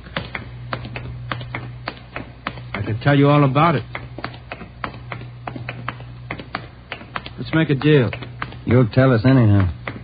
Think so? All right, you out the door. Wait a minute, huh? Cigarettes out. All right, Ben, light it. Yeah. Nice of you guys. Thanks. Oh, get up, man. Vickers, stop. He's crossing the street. Fire over his head. Watch the crowd. Vickers! Joe, he's running for that car. All right, let's hold it, Vickers. All right, stop it, Ben. He's stopped. Come on, Joe. All right, come on, get back. Let us through here. Let us through. Shall I call a doctor, Joe? No, he wouldn't be interested. The guy's dead. James Vickers, murder suspect, address unknown, died almost instantly at 1:13 p.m., November 16th, while attempting to escape. His body was taken to the county morgue, where it was posted. All the personal effects found on the body were listed by the coroner, and a receipt for them given to our office. At 8:35 the next morning, Ben and I met with Chief Detective Ed Backstrand. Those 4 guns they found in the car Vickers was driving. They're all U.S. Army property. Where were they stolen from, Skipper? I don't know. Each one of the guns is stamped U.S. Army, that's all. Well, that makes it easy. The coroner find anything on the body? Nothing to tell us why Vickers decided to kill a traffic cop. What did Bemis say before he died? He was on traffic duty yesterday morning down at East Broadway and First. At 10:35, a gray coupe pulled up for a stop sign. Vickers was driving. Bemis started over to tell him to back up out of the pedestrian zone. Vickers pulled a gun and shot him. How'd they catch Vickers? Chased him 3 miles before he piled into a lumber truck. The guy with him got away. Fine. Checked R&I. No make or warrants on Vickers. Kickback's not in on his fingerprint. All right. What's your guess, Friday? I don't have one, Ed. Vickers could have been hopped up. Doc Stanley over at Georgia Street said no. He checked him. Wait a minute. Backstrand. Yeah, hold on. For you, Friday. Okay, thanks. Friday talking. Yeah. Yeah, good. Be right over, Lee. We're in business, Ed. Crime Lab just found Vickers' address.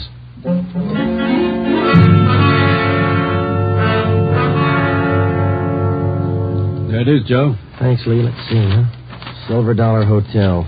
Received a Mr. James Vickers, $6.50, room 345. Where'd you find it, Lee? Under the front seat, in with the tools. Anything else? Not a thing. How about prints? 2. Kind of smudged. Hope we can run a make with them. No prints on those 4 guns, Lee? Smeared. Not enough to classify. Yeah, this is it, Ben. That's all we got. Come on, let's see if we can make it pay off. We located the Silver Dollar Hotel on East Grand between 16th Street and Pico. It was an old-type frame building with a brightly colored neon sign jutting out over the sidewalk just above the dark entrance. The manager's name was Luther Gage. We showed him a picture of James Vickers. He definitely identified him as one of his former tenants. He told us that Vickers had stayed at the hotel 1 week in room 345 and that he had checked out 2 days ago. Was Vickers staying here alone, Mr. Gay? Yes, alone. Quiet man. Did he have any visitors? Maybe. Wouldn't know. Paid his bills. Spent most of his time away from the hotel. Good tenant. Did Vickers have any friends here in the hotel? Maybe. Fell in the room next to Mr. Vickers. He still lives here. 2 of them used to be kind of thick. Can we look at that room Vickers stayed in, Mr. Gage? Let's see. Yes, it's still vacant. All right. This way. This man Vickers was friendly with. What's his name, Gage? Knight. Raymond Knight. Room 343. Is he in his room now? No. Went out about 8 this morning. Here's the elevator. How well would you say Knight and Vickers knew each other? Couldn't say. Good tenants, both of them. Pay their bills. Did they go out together? Seem to know each other well? Wouldn't know. I don't pry. Look, this case involves murder, Mr. Gage. We told you that. We'd appreciate your cooperation. Cooperation don't pay the rent, Sergeant. 3rd floor. This way. Here, 345. Open it up.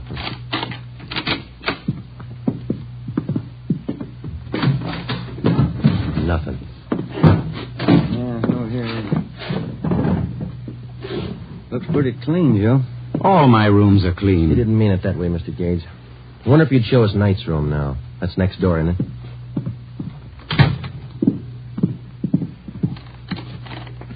I don't know about this. Poking into other people's rooms. Not regular. Neither's murder. Come on, let's go. Does Mr. Knight have this room to himself? Sure ask questions, don't you? No, Knight has a friend staying with him. About 2 weeks now. Not in much. Is he in now? Don't think so. Ben, watch it! Drop that, you. Nice shot, Mr. Gage. Look out!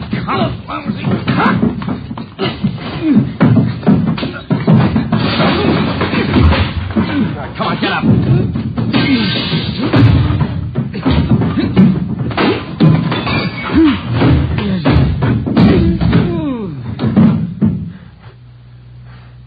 Ben? He's out cold. Look what you've done to the room. I thought you said Knight wasn't in. He isn't. This is his friend. Great friends. 45 automatic in his hand. 38 snub nose in the bureau, another 45. Look in his bag. I don't pry. He pays his bills. Good tenant. Yeah. Can I get outside on this phone? Yes. All outside calls are 10 cents. Yeah. Here. Have to keep the books straight. Sure you do. Who's going to pay for the damage? Ask Mr. Knight's friend here.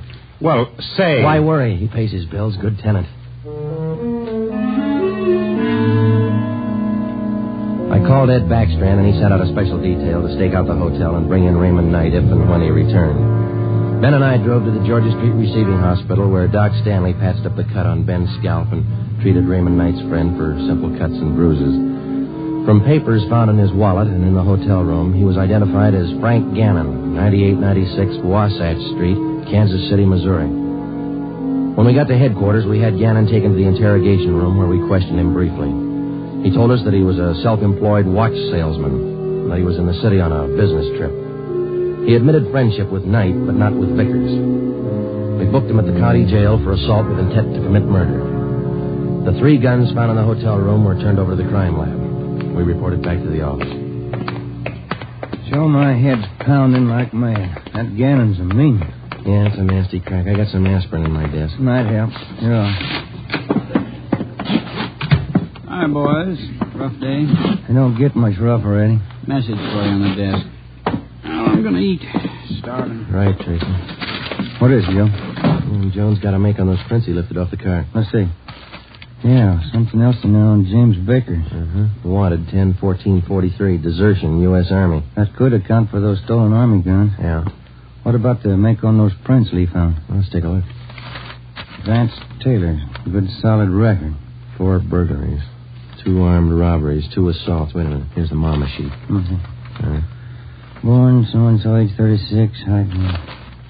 Alias John Fields, Harold Grant, Tom Bissell, Joe... Hey. Yeah, alias Raymond Knight. The other man who rode in the car with James Vickers the morning he shot down Traffic Officer Bemis finally had been identified. Vance Taylor, alias Raymond Knight. Well, that still didn't explain the unprovoked murder.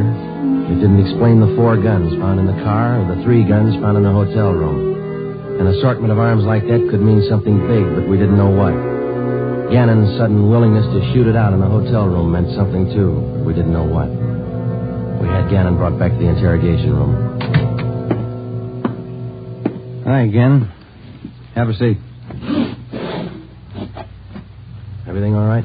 I'll bet you're worried. No, we're not worried, Gannon. You ought to be.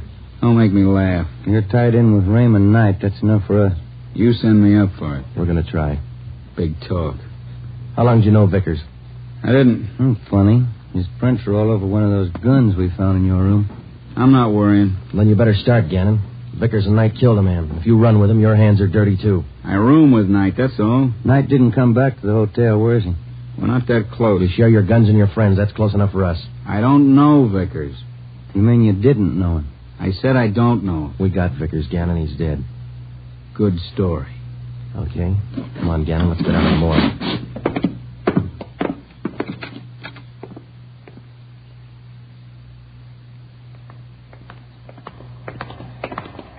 Down this way, Joe. Cold today, isn't it? Yeah, it's damp. Bad sinus weather. No. What is all this? Never seen a corpse before? No, I'm not in this. Take me back. I don't want to look. You can close your eyes. Take me back. I don't want to look. Here we are, fellas. Slam 45. This way, Gannon. I get sick. I don't want to look. Throw back the sheet, Fred. Take a good look, Gannon. No, he's Knight's friend. I'm not in it. Who is in it? I don't know. Take me out. I'm sick. All right, Fred. Thanks. Okay, boys.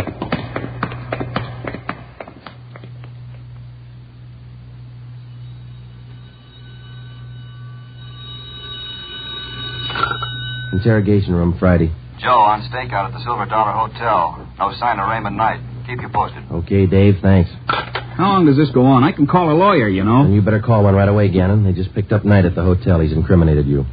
You're a liar. Sure. Like we were about Vickers. We'll prove it to you, Gannon. The officers are on their way in now. They're going to put Knight in the next room. You can listen to them. Look, I came here to sell watches. I ain't in this. Gannon, you and Vickers and Knight were planning a job, a big one. We know that. If you want to wait till you get on the witness stand to tell your story, it's all right with us. Well, didn't take too long to break this one. Smoke some? Yeah. Thanks. Yeah? Smoke? What are you going to do? Nothing. Just kill a little time. They bring in Knight. You haven't got Knight. I haven't unwrapped him yet, Joe. You want to check me out? Okay, open him up. Give him a good shuffle, huh? You're going to have some time on your hands, Gannon. Want to learn a new card game? No. Suit yourself. It's a good game for 2. Better with 3. Sure a lot of cards. Yeah. You got 2 decks there. Well, first off, this game is quite a bit like gin rummy. Yeah? There are 8 of every suit. 4 jokers. Jokers count 50 points. Mm-hmm. Red 3s count 100 points each. If you get a black 3, you can freeze the deck. Oh, I see. I shouldn't say deck. In this game, they call it the pack. The pack? What's a pack? Well, that's the discard pile, same as in gin. You get a red 3, you can freeze it. No, it's a black 3. Well, what happens when you freeze it? Nobody can pick it up. Oh, I see. All right. Let's deal out a dummy hand here. Fine game, Gannon. Sure you won't change your mind? You don't want to play, Joe. All right, now in two-handed, you deal out 15 cards, see? How many can play? As many as 6, I think. I've only played up to 4. You played partners before? Yeah, that's right. Okay, count your cards. I think that's 15. 13, 14, 15, right. Now what do I do? Well, I guess you better lay your hand open. That'll be the easiest way to show you. Okay. I'll spread them all out over there. Well, you don't have a great hand there. You got a couple of black 3s. You can use those. Yeah, that's fine. They count 100 apiece. No. Those are red 3s. Black 3s don't count anything. Oh, red 3. That's right. Do you remember what black 3s are for? You can use them to freeze the pile. Pack. That's right. The pack. Well, you know what I mean. All right, now, look. You see, I got a joker here. Jokers are wild. Do you remember how much they count? They're wild. 100 points. No, red 3s are worth 100. Jokers count 50. You don't explain it very good. I don't understand. Well, how simple can it be? Gannon's not even playing. You get it, don't you, Gannon? Okay, red 3s count 100. Jokers count 50. Black 3s, you can freeze the pack. Yeah, good. Now, hold on to that, will you? Now, black 3s freeze the pack, but that's not the only card that can do it. No? No. Deuces can do the same thing. Well, you see, the only difference is if you use a deuce, which is also wild, you have to have a natural pair in order to pick up the pack. Now, with a black 3, it's only good until... I knew it wouldn't work. It was sour right from the start. Vickers killed the cop. Ben, I'm not in it. I'm right, copping out. I'm taking no raps. Johnny, the stenographer? Right, Ben. All right, Gannon. Too late. You haven't got time. 20 after 1, they're going to do it. Do what? Payroll. Brazier Company. Messenger leaves at 1:20. He's got the payroll. 30 grand. They're going to get him. Where does the messenger leave? 1:20. You're too late. I'm not in it. Where does he leave? 1:20 leaves the bank, I think. No, maybe the company. Where's the company? 3rd and Spring. They're going to get him. Where's the bank the messenger goes to? Up the block, 2nd National, 3rd and Hill. Where are they going to get the messenger? By the alley, Clay Street. I'm not in Ben, it. check it. Get out of communications. Have him put out a call to block up the area. Give him the details. Right. Johnny. Yeah, Joe. Stay with this guy. Okay. Davis. Let's go. Brazier Manufacturing. Olympia.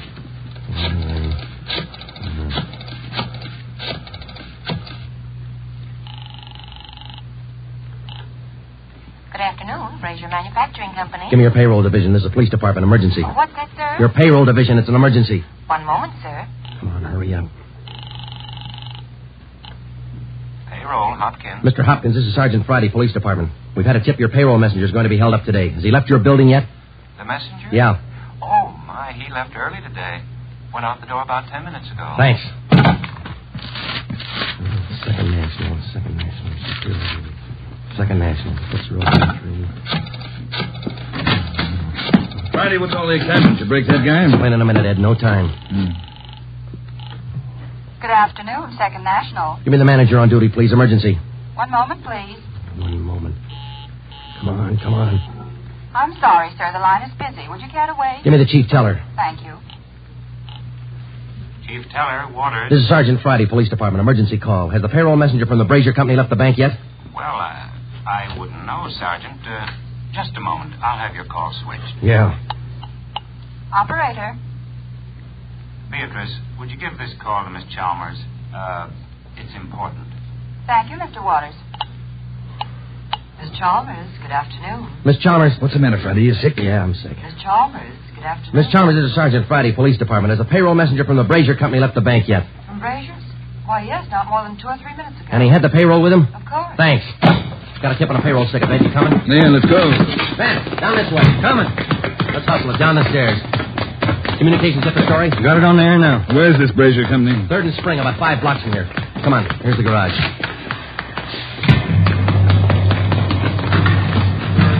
All right, come on, hit it. Let's make time. Get the radio on. Just warming up. All units. Attention all units. On 3rd Street, corner of Clay Alley.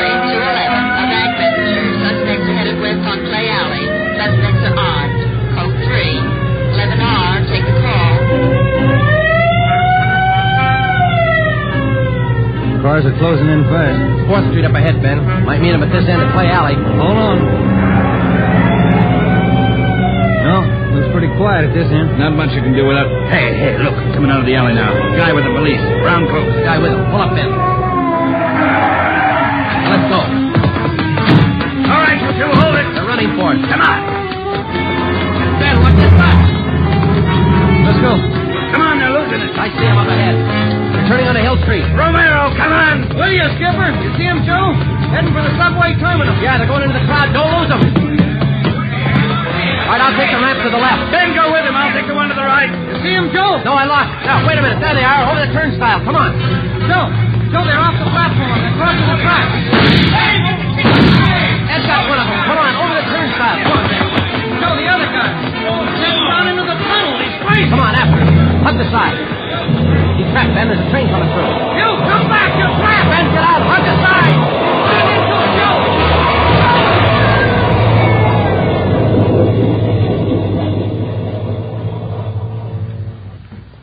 You all right, Joe? Yeah. You? Mm-hmm. You want to check? No, I don't think it's any use. Yeah. Well, let's go. Wonder why he tried so hard, Joe. I don't know, Ben. Some people are like that. You can blow the whistle all you want. You never know when to stop.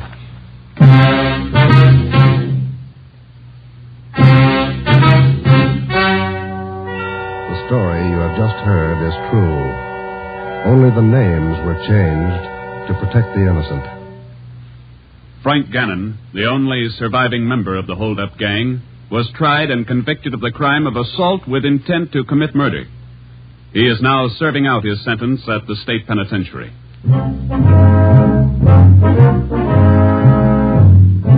You have just heard the 16th in a new series of authentic cases from official files. Technical advice for Dragnet comes from the office of Acting Chief of Police W.A. Wharton, Los Angeles Police Department.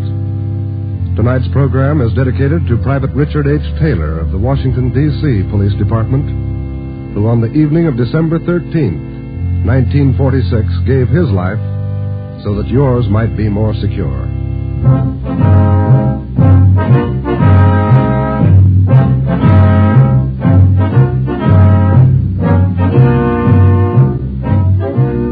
Dragnet came to you from Los Angeles.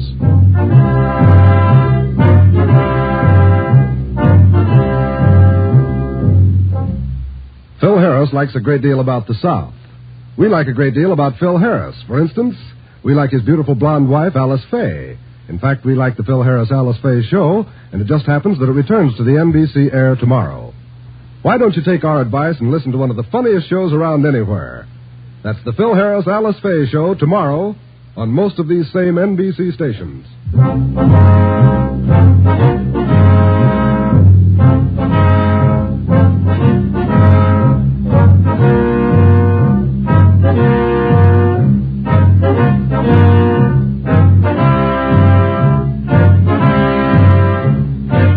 Your tune for the stars on NBC.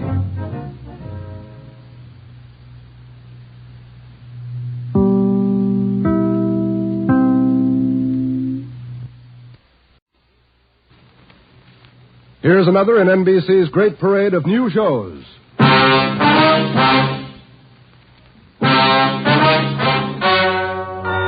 Ladies and gentlemen, the story you are about to hear is true.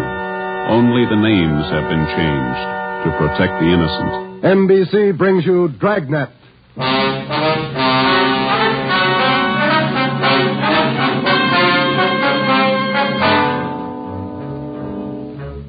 You're a detective sergeant. You're assigned to homicide. A mad killer is loose in the city. In every instance, he leaves the murder weapon behind. There are no fingerprints, no clues to the killer's identity. Your job, get him. Dragnet, the documented drama of an actual crime, investigated and solved by the men who unrelentingly stand watch on the security of your home, your family, and your life. For the next 30 minutes, in cooperation with the Los Angeles Police Department, You will travel step by step on the side of the law through an actual case from official police files. From beginning to end, from crime to punishment, Dragnet is the story of your police force in action. It was Tuesday, June 3rd. It was warm in Los Angeles. We were working the day watch out of homicide. My partner's Ben Romero. The boss is Ed Backstrand, chief of detectives. My name's Friday. I was off duty reporting back in on an emergency call. It was 3:57 a.m. when I got to the basement of the city hall. The carpool.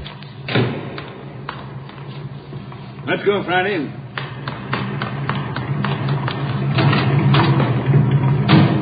Sorry to call you back in. Couldn't be helped. All right, Ben. Okay, Skipper.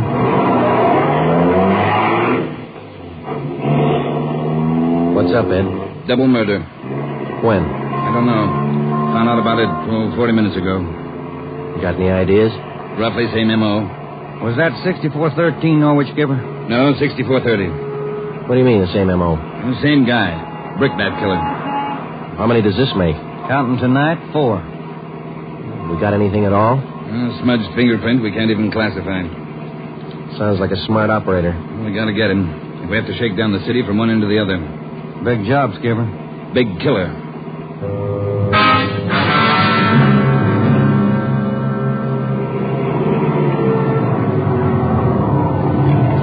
At 4:26 a.m., we pulled up in front of 6430 Norwich Drive, a small group of bungalow apartments facing on an oval-shaped garden court. 2 uniformed officers were stationed at the door to the apartment. Hi, Chief. Hiya, fellas. We went inside. Welberg from Homicide was waiting for us. This way. In here. Well, there they are. Yeah. Mother, daughter. Joe, on the floor beside the bed. Yeah, a red brick.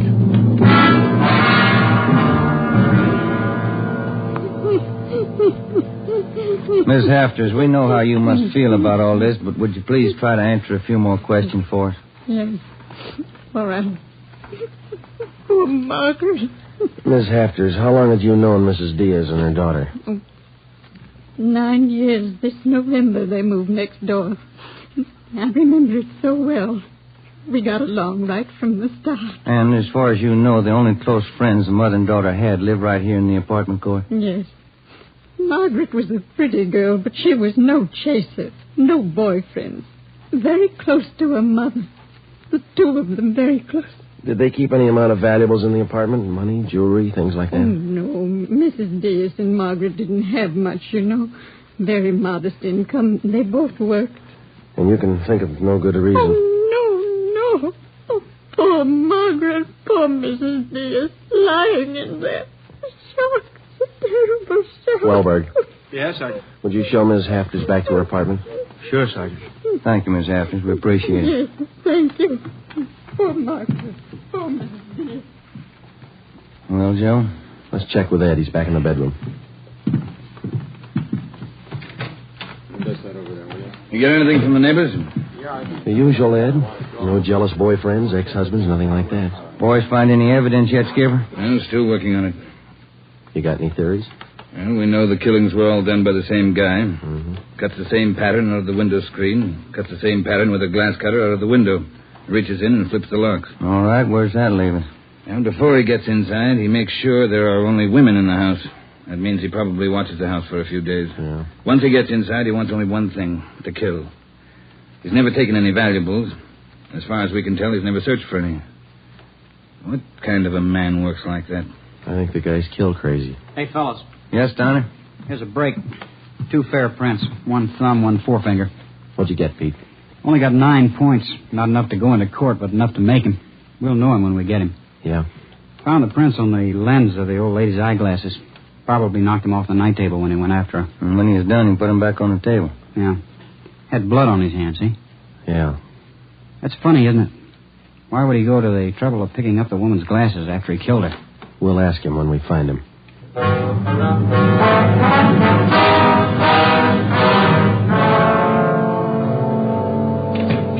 right, Ben. Joe, I have something for you. We can use it, Lee. Hold it just a minute. Yeah. Crime Lab, Jones.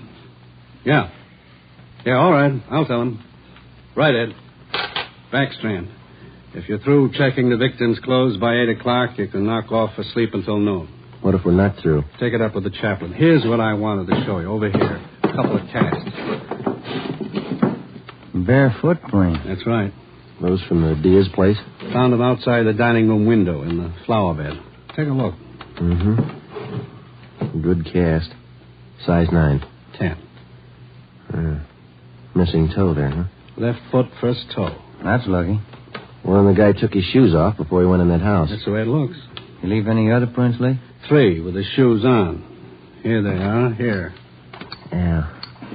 How would you say the guy is built, Lee? Oh, from the impression, pretty heavy man. There's no full length of stride, or I might give you an idea of his height. How about the bricks, Lee? Here they are, all 3 of them. Used this one in the first murder, this one in the second, this one last night. Leaves them around like calling cards, and there's no way to check them. You'll never get a fingerprint off a common red brick like this bin. Surface is too rough. Well, we got an idea of his weight. We know that the first toe's missing from his left foot. That's something. The one we had yesterday. We can check that missing toe in the amputation file, Joe. Yeah. Well, we better get back. Pete ought to have those prints ready, too. Thanks a lot, Lee. Okay, fellas. Say, they post the bodies yet? Yeah, they're doing it now. Same as the first 2. The brain? Concussion, hemorrhage. They didn't have a chance. Hold it a minute. Crime Lab Jones. Sure, just a minute. Either one of you fellas. I'll get it, Joe. Okay. Yeah, Romero. Yeah. Good, we'll be right over. They got a make on those 2 fingerprints.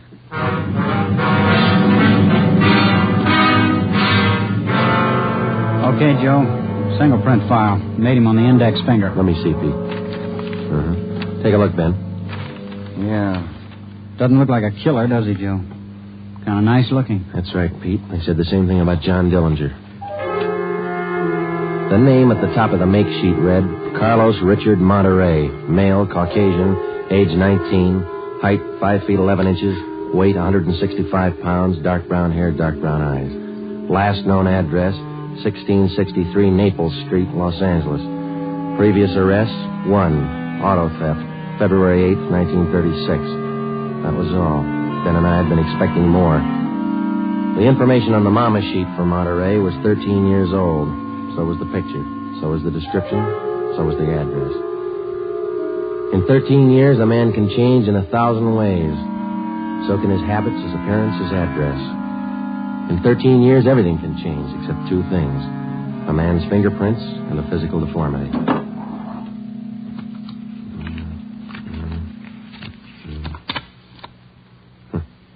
Missing toe on left foot. Carlos Richard Monterey.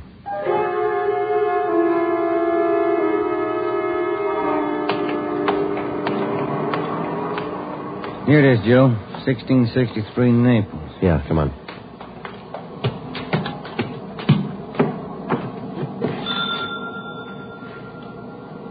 Somebody's coming. Mm-hmm. Yes? What is it? We're police officers. We'd like to ask you a few questions. Oh, yes.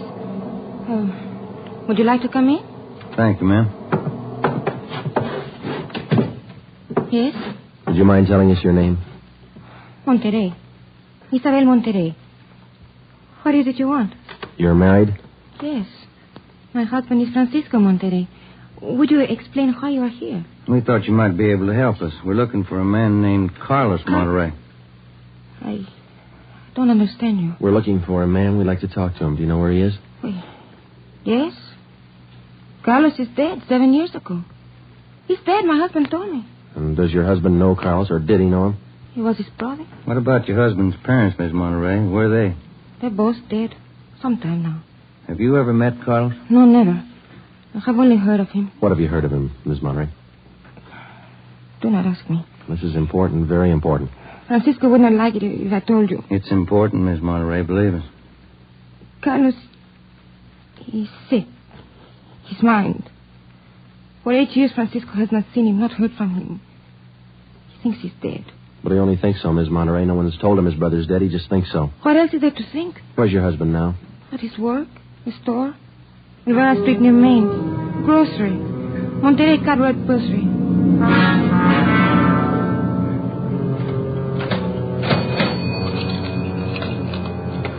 Here's your change. Thank you, Mrs. Myers. Now, look, officers, you know how it is. You don't like to let these things get out. That's why I trust you. You can trust us, Mr. Monterey. We just want to check on a few things. Oh, fine. Always glad to help out if I can. Well, can you tell us if your brother was ever in a mental institution in his life? Oh, I know there was nothing wrong. 1923. Got a little bad, so Mom and Dad had to put him away for a while, just till he calmed down. I remember the day. Sometimes. Dumb, stupid kid. What do you know? Standing there by himself in the train, crying. The public nurse, stupid way he cried. What do you do? I cried, too. I was only 10, Sergeant. I saw him go. He was alone. Later on, Mr. Monterey, your brother was released from the state institution. Yeah, he was 16. And then he started running around, playing tough, carried a gun, lived by himself. He never came around. He dropped from sight about 1938. You haven't heard from him since then? Nothing. Never seen him. Do you know of anybody who might have seen him? Oh, there was a girl he had. Anita something. On Soteo Street. Anita Martin, yeah, that's it. Soteo Street. Maybe she's seen him. Ask her. Maybe she's seen him. Carlos Monterey? Not in a year. Last March he was in. When I was working at the Peacock, down on South Main. He came in, we talked for a while. That was all. And you haven't seen Carlos for the past 2 months or so? I tell you, no. Has he written to you? Has he phoned you? Once, 3 weeks ago, he phoned. Here. He left a message with my girlfriend. But he didn't call back again. Now, that's it. That's all I know. Thank you, Miss Martin. Here's our card. If he does call, well, you'll let us know. Yeah, I'll let you know. You liked Carlos, is that it, Anita? Like him? No, I didn't like him. He was funny. But he was nice. You know, I pitied him. Why did you pity him, Miss Martin? Well, he was a good fellow who was strange. He could smile, you know. He had a nice smile, but you could tell he was never laughing. There was something in his mind. Something... Oh, I don't know.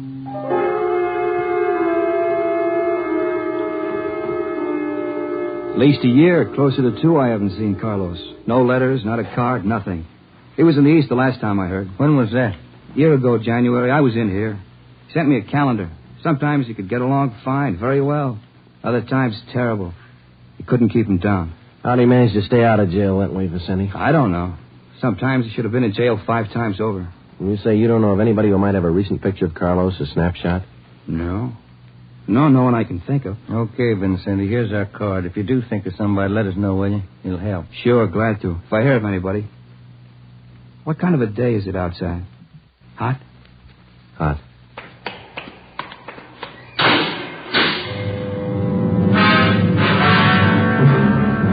By 5 o'clock that afternoon, Ben and I were certain of one thing. Carlos Monterey was in the city of Los Angeles, somewhere. We drove back to the office and told Ed Backstrand about our interviews with Monterey's relatives and his friends. Inquiries and requests for further identification and information on him were immediately relayed to the state mental institutions. The 13-year-old picture of Monterey taken from the files was copied and distributed with a note of caution as to the age of the photograph. An APB was sent out. Stakeouts were placed at the home of Monterey's brother, at the brother's store, and at the apartment of Anita Martin. A special detail of 300 men was ordered to join the Dragnet already in operation. The details at the airport and the bus terminals were alerted, as well as the details at the Union Depot and the main post office. By 6 o'clock that night, almost 1,000 men were actively working at the job of tracking down Carlos Monterey. At 6:30 p.m., Ben and I drew a 4-hour relief period. We drove out to Ben's place, and his wife fixed us some dinner. At 10:30 that night, we reported into the office, picked up Ed Backstrand, and we drove out to join the manhunt. Unit 32R on the corner of South Flower and Loomis, a 390W, KMA 367. Unit 12A, code 1. 66A and 864 Wall Street. Send them out about a 507, KMA 367. Unit 42, 5430 East Grand, apartment 10, 311, KMA 367. We cruised with the Dragnet operation until 5 o'clock that morning. Ben and I took turns driving. Actually, the tremendous job of scouring 500 square miles of city for one man was only beginning. Unless there was an unexpected break, the search for Carlos Monterrey could wear on for weeks. It did. Night after night, the manhunt went on, and day after day. There was no break. 16 days later, on a Sunday night, I went to bed early. I read a while, and then I turned off the lamp and went to sleep.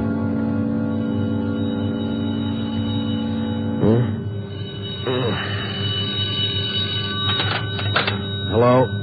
Friday talking. Sorry, Joe. Get in here as fast as you can. What's the matter? That girl Monterey knew. The one you talked to? Yeah? She left her apartment, went to her girlfriend's. Yeah? She's dead.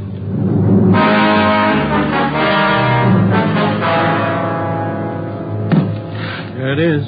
Ordinary red brick. Found it by the body. How long's she been dead, Skipper? Well, she was seen alive about an hour and a half ago. Got 3 bare footprints. Good length of stride. Found them down in the lot beside the house. What do they look like? Same guy. First toe missing from the left foot. The same weight impression. Should be about 5'11". That checks out with what you got, doesn't it? All right, so it's the same guy. What about those shoes we found, Lee? Yeah, they correspond. They were impregnated with foreign matter. What'd you find? Particles of lettuce leaf, dry onion skin, traces of red cabbage. Maybe a vegetable counter. Maybe. What about the city wholesale market down on Front Street? What about any market in Los Angeles? No, Lee, that wholesale market is big enough to hide anybody. Hundreds of transients work in there. Some of them even sleep there. For a guy like Monterey, it'd be perfect. That's a fair guess. Check it when it opens. They open at 2 a.m. 2:30 now. All right, get back to the office and pick up as many extra men as you need. Get down there right away. Okay, Ed. Now, you know he's a rough one, so watch it. On Monday, June 23rd, at 2 minutes past 3 a.m., we pulled up at the city wholesale produce market. With the exception of 54 police officers in plain clothes who mingled with the buyers and sellers, business went along as usual. The market itself covered almost 3 square blocks in the lower part of the downtown area. It was divided off into hundreds of individual stalls by flimsy wooden partitions. To make the search even tougher, the place was crowded. For the first 45 minutes, we had the men circulate at random through the crowd on the chance that one of them might spot Carlos Monterrey from the 13-year-old picture. It didn't happen. After that, we started a systematic canvass. We talked to the customers. We talked to the managers of the different booths. We gave them Monterey's description. We showed them his picture. Nobody recognized him. We checked the employment records one by one. Not a sign. Sorry, Sergeant. I'd like to help. I've never seen the guy. Okay, Mr. Snyder, thank you. We sure pick the sweet jobs, don't we? Oh, yeah, we could spend a year at this. Oh, Sergeant Friday. Yeah, Kamansky. Did you find something? Guy at the booth over there against the far wall. Thinks he might have hired Monterey a couple of days ago. Come on, Ben. Where? Over there, Sergeant. You showing Monterey's picture? Yeah, he thinks it might be him. Mr. Fresnetti, this is Sergeant Romero, Sergeant Friday. Yes, I told your boy, Sergeant. This fellow Carlos, I hired him to help last Thursday. Big rush for me now, so I hired him. You sure he's the man? In the picture? I think so. A little older, maybe. Oh, but I know faces. He's the man. You're looking for him? You say you hired this man last Thursday? That's right. It's a big rush for me now in the morning. I hired him Thursday. He worked Thursday, Friday, Saturday. But he don't show up this morning, so I got no use. Too many men to pick from. He don't show up, I let him go. What kind of work did he do for you? Same as he did for Schiller down there. Heavy work. Moving the stores, cleaning up. What kind of produce does Schiller handle, Mr. Fresnetti? Fancy, very fancy vegetables. Choice. New potatoes, expensive red onions. Schiller sells to the big hotels. Does Schiller handle brown onions, Mr. Fresnetti? Oh, only the best. Big dealer at the Schiller. Sells it to the big hotels. How long has this Carlos been working around the market? Oh, I don't know. It's just like the rest. First he worked for me, then Largo Massini, then Schiller. Hey, why are you looking so hard for him? He stole something? He murdered somebody. Him? Mamma mia, murder. Do you have any idea where Carlos lives? Me? No. And if he comes back here, I tell him to get out. I got nothing to do with this trouble. No, you'll tell him nothing, Mr. Fresnetti. Here's our card. If you see Monterey again, call us. Say nothing to him. Oh, sure. I remember. Joe, call the chief at the office, will you? Message just came in. Thanks, Al. Come on, Ben. Yeah, there's a phone booth. See? No, I don't. Where? Straight ahead, little left. Oh, yeah. You got a nickel? Let's see. Oh, yeah. Yeah, there you are. Thanks. I'll see what Ed wants.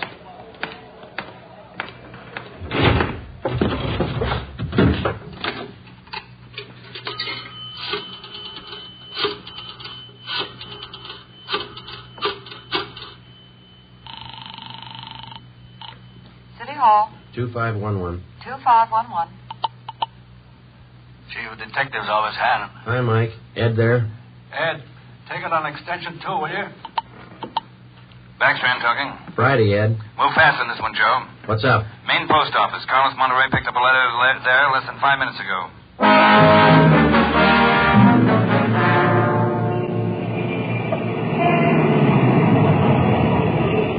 Come on, Ben. There's Ed over there with Wellberg. Yeah. Traffic short jammed up around here. Hi, Ed. Friday, Romero. You all set, Wellberg? All set, Chief. Spring Street to San Pedro. Sunset the first. Got it covered. Good. What's the story? Post office detail tipped us off. 5 minutes after 8, a man answering Carlos Monterey's description picked up a letter at the general delivery window. That was 16 minutes ago. Who spotted him? Sam Lane. Got a look at him just as he was leaving the window. Called to him to stop, but Monterey ran. Lane called me, and we threw a net over the area for 6 blocks around. And Monterey's still somewhere inside this area? I don't know how he could have gotten out. What's next? Well, I'll give him an hour to break for it. After that, we start a house-to-house search of the whole area. Stop all pedestrian and vehicular traffic for identification. You're going to jam up the depot traffic. That's cheaper than murder, Romero. Get going. The first hour we counted off in 5-minute segments. Like Backstrand, we felt close enough to Monterey to touch him. But he still wasn't there. The north and south ends of the blockade started to move in, slowly. Searching every store, every house, every conceivable place where a man might hide out. In the meantime, Ben and I worked the Spring Street side of the blockade, watching the faces of the pedestrians as they came through one by one, examining all vehicles and their drivers. The morning wore on, the sun came out, and it started to get warm. By 11 o'clock that morning, Monterey still had not been found. The temperature was 93 in Los Angeles. It was still climbing. The search went on. At 10 minutes past 2 p.m., Backstrand made the round. How's it look, Skipper? Not good. Going slow. How much longer you figure? I don't know. It'll go to after dark, that's sure. District down here is like a rat's nest. Yeah. Nothing? Nothing. But he's someplace inside this blockade. He's got to be. Any chance of getting relief for the men in our squad? Some of them been working straight through since yesterday. I'll see. Check with me around 5 this afternoon. Thank you, Skipper. Keep a sharp lookout. One slip. That's all it takes. The search went on. At 3 o'clock that afternoon, the temperature was 95. We sweltered and we waited. At 3:45, Backstrand sent a squad of men into the Union Depot to search it from top to bottom. There was one false alarm when one of the men thought he saw Monterey slipping out a side door into a taxi. He turned out to be a train conductor. At 25 minutes past 4, Backstrand passed along the order to our detail to start moving in, house by house. It was a tedious job, and it went slow. The men were tired. At 5:30, the relief squad showed up. Ben and I stayed on. After another 2 hours of house-to-house searching, the trap was narrowed down to a 3-square-block area, a single block wide and 3 blocks long. It started to get dark. Backstrand ordered out batteries of floodlights. By 8 p.m., the cordon closed in around the last 2 square blocks. Lines are all set, Skipper. Ready to move. Good. What do you think? Well, we'll know pretty soon, one way or the other. Frank, keep that traffic moving. All right, you two, get going. See you later, Skipper. Joe, let's take a look in here. Okay. Sure is an old building. Yeah. Where'd Kamansky go? I don't know. He's here a minute ago. Oh, wait. There's his flashlight. It's on the end of the corridor there. He's signaling. Yeah, come on. Kamansky? Yeah. Down below, Sergeant, in the basement. Come on. Monterey? He's been there, I think. Here, this way. Where? Over here. Now, watch your step. The light's bad. Here he is. Says he's the janitor. Oh, my head. It's been slugged. All right, come on. How'd it happen? Can you tell us? Yeah, a big man hit me. I came down to empty the baskets. He hit me and ran. Ran over to the new building. The new building? Is that the one next door? Yeah, just a few minutes ago. Nobody's come out of this building for the past half hour. Every door in the place is guarded. No, not the doors. He went through the tunnel. I saw him. Over there's the tunnel. I'll take a look, Joe. Yeah, the tunnel. Connects the 2 basements. Same company, old building, new building. The tunnel connects the basements. Joe, come on. Yeah. Kamansky, get out to Backstrand. Tell him what's happened. Right, Sergeant. And call an ambulance. Right. All right, Ben. Through the tunnel. Watch where you're going. The light's bad. Yeah, it is. That a door up ahead there? Yeah, I think so. Yeah. Let's go. Good. There's a stairway. Come on.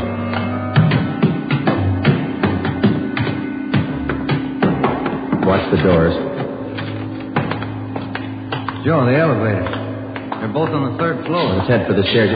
Ben, come on.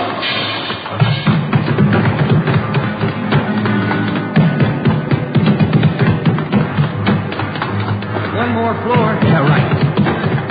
Come on, hurry. Yeah. Look, top of the stairs. There he goes. All right, hold it, you. Stuck in the elevator. Joey's going down. Well, we'll never make it on the stairs. Joe, look. This other elevator. The control lever's bent. Let's try it anyway. Yeah. All right, kick the control lever. Kick it, Ben. That's good. All right, Ben, knock the lever back. Come on, quick. Yeah. What's the matter? Joe, it's jammed. We're going fast. All right, let's kick it. Here.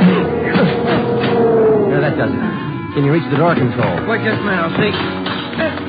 Yeah. Okay. Well, he's still in the building. Both elevators are here now. Yeah. Down the hall, Ben. The office on the left, I think. Yeah. Here we are. All right, keep clear of the door. All right, Monterey, put on that gun and come on out. I'll kill you! I'll kill all of you! All of you! Okay, Joe, let's take it. Watch it, Ben. He's throwing everything he can get his hands on. I'll kill you! Come on! Come on! I'll kill you! Get away! Come on, you! All right, Monterey. Come on, you. Hurry up! Everywhere you! Okay, Ben, take him. Yep.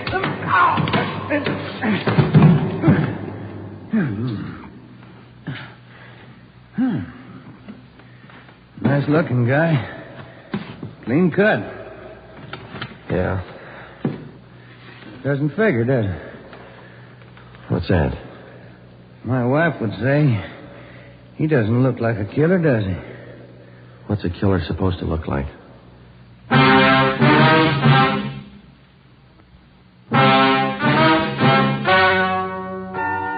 story you have just heard is true.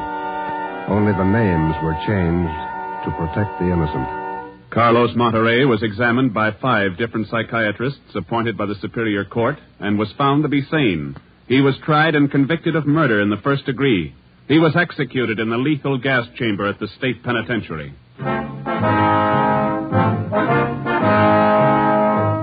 You have just heard the 17th in a new series of authentic cases from official files. Technical advice for Dragnet comes from the office of W.A. Wharton, Acting Chief of Police, Los Angeles Police Department. Tonight's program is dedicated to motorcycle patrolman John Kramer of the El Paso, Texas Sheriff's Department, who on the afternoon of April 26, 1940, gave his life so that yours might be more secure.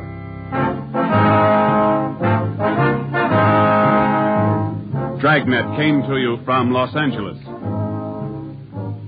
Your tune for the stars on NBC.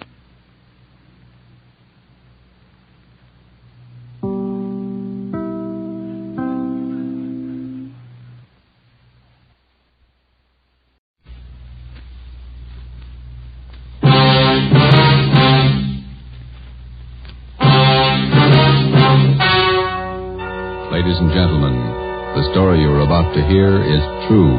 Only the names have been changed to protect the innocent. NBC brings you Dragnet.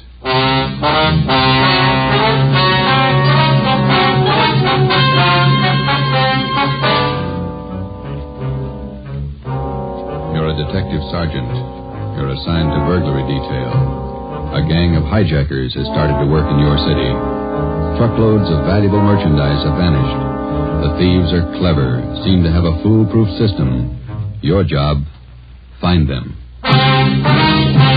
Dragnet, the documented drama of an actual crime, investigated and solved by the men who unrelentingly stand watch on the security of your home, your family, and your life. For the next 30 minutes, in cooperation with the Los Angeles Police Department, you will travel step by step on the side of the law through an actual case from official police files. From beginning to end, from crime to punishment, Dragnet is the story of your police force in action. It was Thursday, March 6th. It was windy in Los Angeles.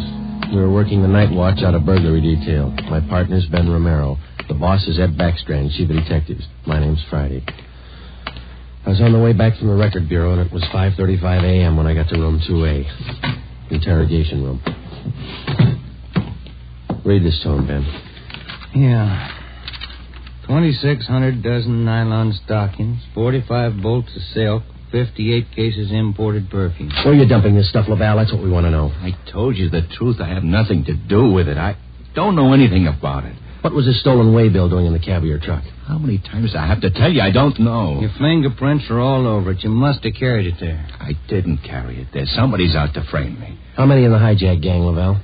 I'm not in a hijack game. I told you I don't know. When are you going to let me go? Who's the head of the gang? I don't know any head of the gang. I want to get out of here. You're covering for somebody. I'm not covering for anybody. You take the rap for all this, you're going to have a beard down to your knees by the time you get out. I'm not taking any rap. Then let's have it. Oh, I'm tired. $42,000 worth. You know who took it. You know where it is. They could have disappeared anywhere on their way from the east to the 1,000 places. Nothing was missing from those shipments when they came in on the train. Everything was there when they were unloaded at the warehouse. Then I don't know. I don't know. Every dollar's worth was accounted for when it was loaded on the truck. Well, where is it now? I'm tired. We've been here all night. Let me read it for you again. 2,600 dozen nylon stockings, 45 bolts of silk, 58 cases imported perfume. And you're trying to tell us somebody hijacked all that from the trucks without you knowing it? The trucks were loaded at the warehouse. We went out to eat. We came back, got in the trucks, delivered the stuff, and that's all I know. And while you were out eating, the receipts for the load disappeared, too. Is that right, Laval? I don't know where the waybills are. The shipping clerk, that's his job. We talked to him. He says one of you could have taken the waybill. Well, then he's lying. I didn't take him. Then what was this waybill doing in the cab of your truck? I told you, I don't know. Somebody's trying to frame me. Why? I don't know. Somebody, I don't know why. Then you better come up with an answer, mister. Look, I'm tired. We've been here since 6 o'clock last night. We're all tired. Who are you covering for? What are you trying to build? Any of that coffee left, Ben? It's cold. That's all right. You want some, Laval? No.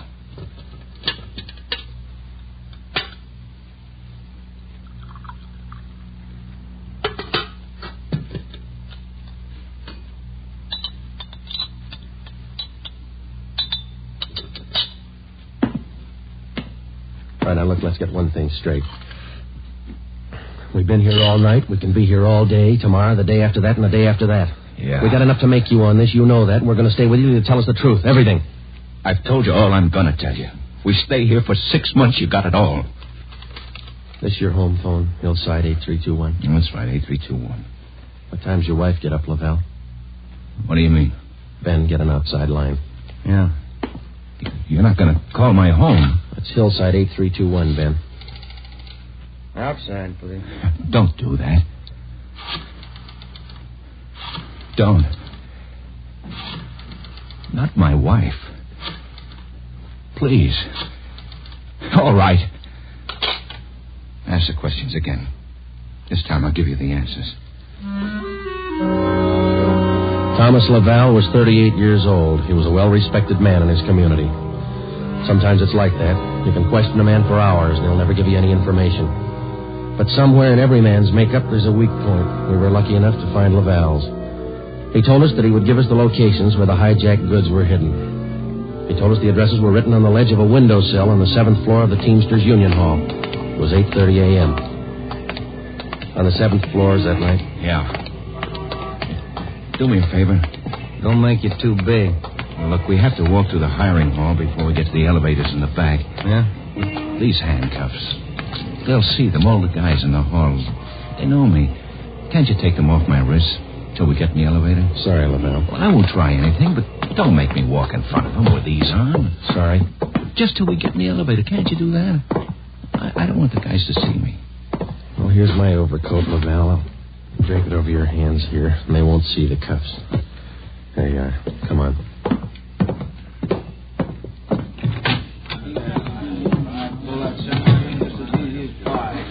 Hi, Tom. How are you? Hi. What's new, Tom? Not much.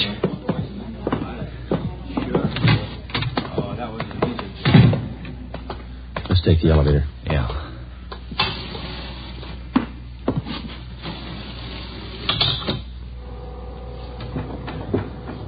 Cigarette?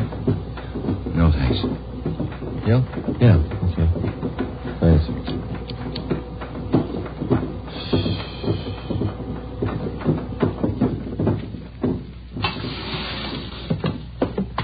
It's down this way. Let me show you. To the left.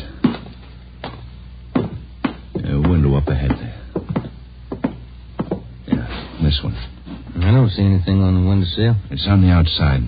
Open the window. Let me check. Yeah. Let me see here. Ben, grab him. He's trying to jump. Hey, get back here. Get back. I go to you here. Let me go. Get him, Joe. Can't hold him. He's pointing me out. Hold on, Ben. Grab me. Joe! He's slipping. Try, Joe. Hold on. He's kicking loose. I can't hold him. Hold him, Joe. Ben!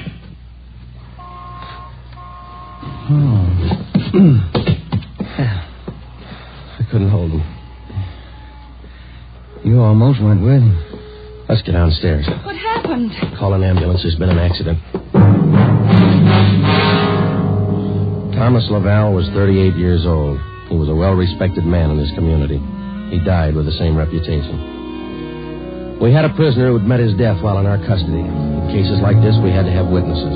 By the time we got to the street, the usual accident crowd had gathered. Anybody here see the accident? What you want, witnesses? Yeah. Did you see it? Yeah, we saw it. Let's get their names, Ben. My name's Pete Garfield. This is Jack Morris. We'll be your witnesses. You'll probably be subpoenaed for the inquest tomorrow morning. Sure, we'll be there. We saw you push the guy out the window. We saw you kill him. The next morning at 10 a.m. in the basement of the Hall of Justice, Harold J. Lane, Deputy Coroner, City and County of Los Angeles, read the report of the findings of the autopsy on the body of the deceased Thomas Laval.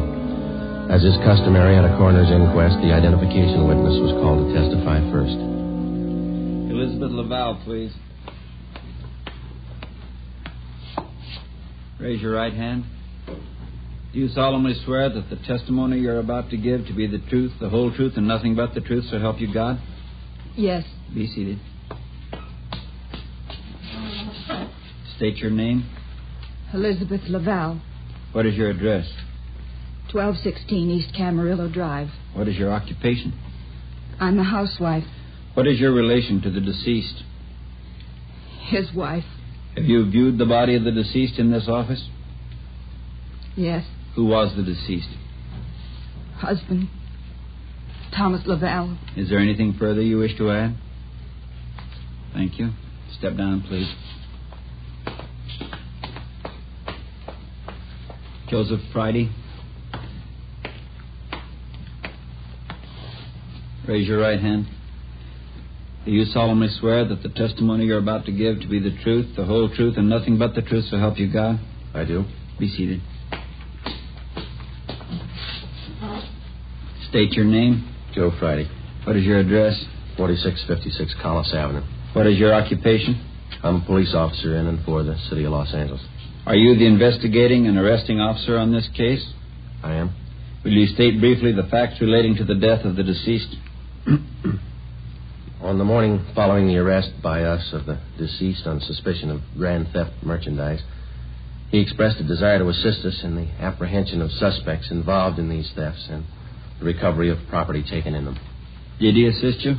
Well, he informed us that if we took him to the Teamsters Union Hall, that he'd be able to obtain addresses of the locations where the stolen property was cached. You then took him there? Yes, we did. What happened? When we arrived, he requested us to remove his handcuffs. We refused. The deceased then informed us that the addresses were written on a window ledge on the 7th floor.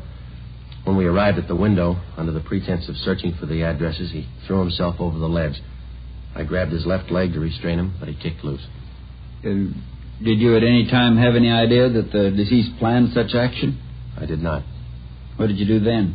We immediately went to the location of the body and had an ambulance dispatched. Do you have anything further to state? No, I have not. Are there any questions from the jury? That's all, Officer Friday. Step down.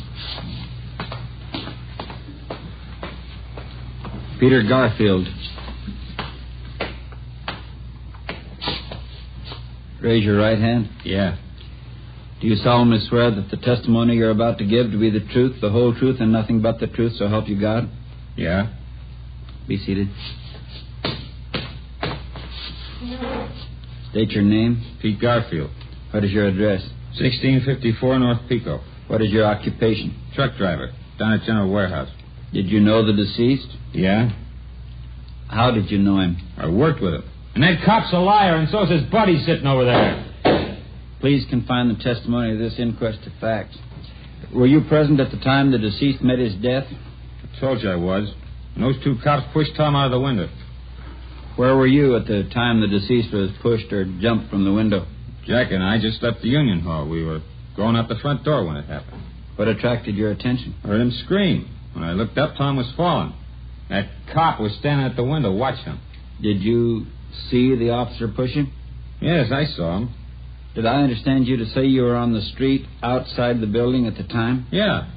And you saw the officers push the deceased from the window on the 7th floor from your vantage point? Yeah. Isn't it true that that's a physical impossibility? What is? That you could have seen what you testified to from where you were standing. I know they pushed him. You know or you saw? I know, that's all. Tom wouldn't jump out of a window. Then it's true you didn't see the officers push the deceased out of the window? No, I didn't see him. Is there anything further you'd like to add? They must have pushed him. Any question from the jury?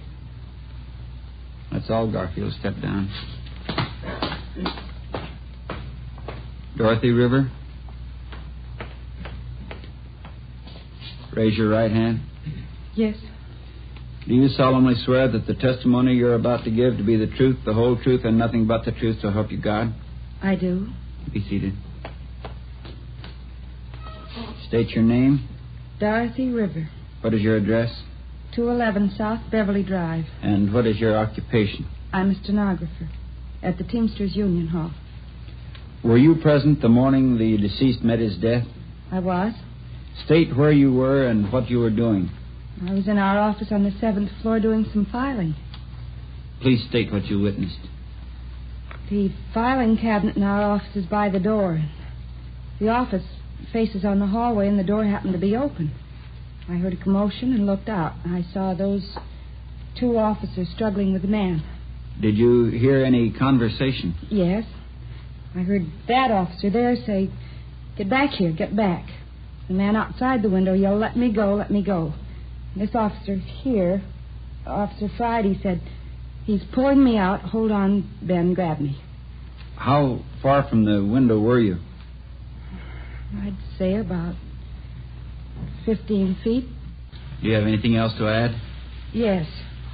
As the two policemen started downstairs, Officer Friday said to me, "Call an ambulance. There's been an accident." Thank you, Miss River. Those officers didn't push that man out the window. They were trying to hold him. After hearing additional witnesses, the coroner's jury retired at 11:57 a.m. 8 minutes later, they returned with their decision. The deceased met his death voluntarily and by his own actions. The homicide detail continued the investigation of Laval's death. A week went by. With homicide working one side, we hoped that they might turn up additional leads in the hijacking case. Nothing turned up. It seemed that with the death of Thomas Laval, our leads came to an abrupt stop. On Tuesday morning, March 16th at 9 a.m., we got a call from Chief of Detectives Ed Backstrand. Now, once more, what about the way bills on these shipments? You checked them? Everything we could. Talked to everybody at Hannum. And talk to him some more. $42,000 in merchandise doesn't just disappear.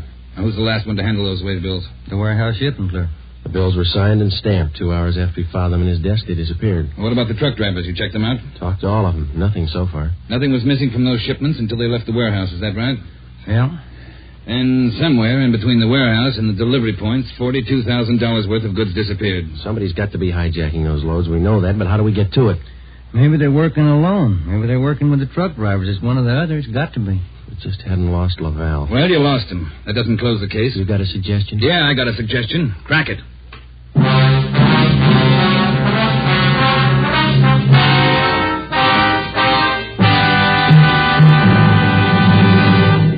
You are listening to Dragnet, authentic stories from official police files. And now, an important announcement. Ladies and gentlemen, we are pleased to announce that starting next Thursday, October 6th, Dragnet will be brought to you by Fatima Cigarettes. We'd like to take this opportunity to thank you, the listener, for your excellent response to our efforts in bringing you these weekly authentic presentations of actual cases from official files. Your letters are the only indications we have that Dragnet is a source of your listening pleasure. We'd like to hear from all of you. Starting next Thursday, October 6th, over most of these same NBC stations, Dragnet will be heard weekly at 10:30 p.m. Eastern Standard Time, immediately following the Supper Club. Check your newspaper for local release time.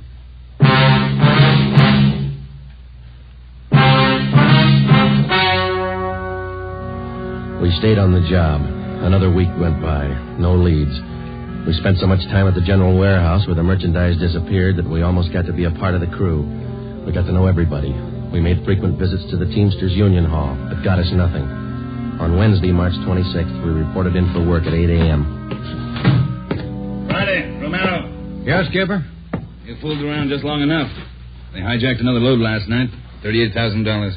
What outfit? Same, general warehouse. Who's your contact down there? Ray Hobart, shipping clerk. Hop down there right now and get the details. Right, Ed. There are two ways to solve this thing. Yeah? You can get those hijackers now or wait till General Warehouse goes out of business. Get on it.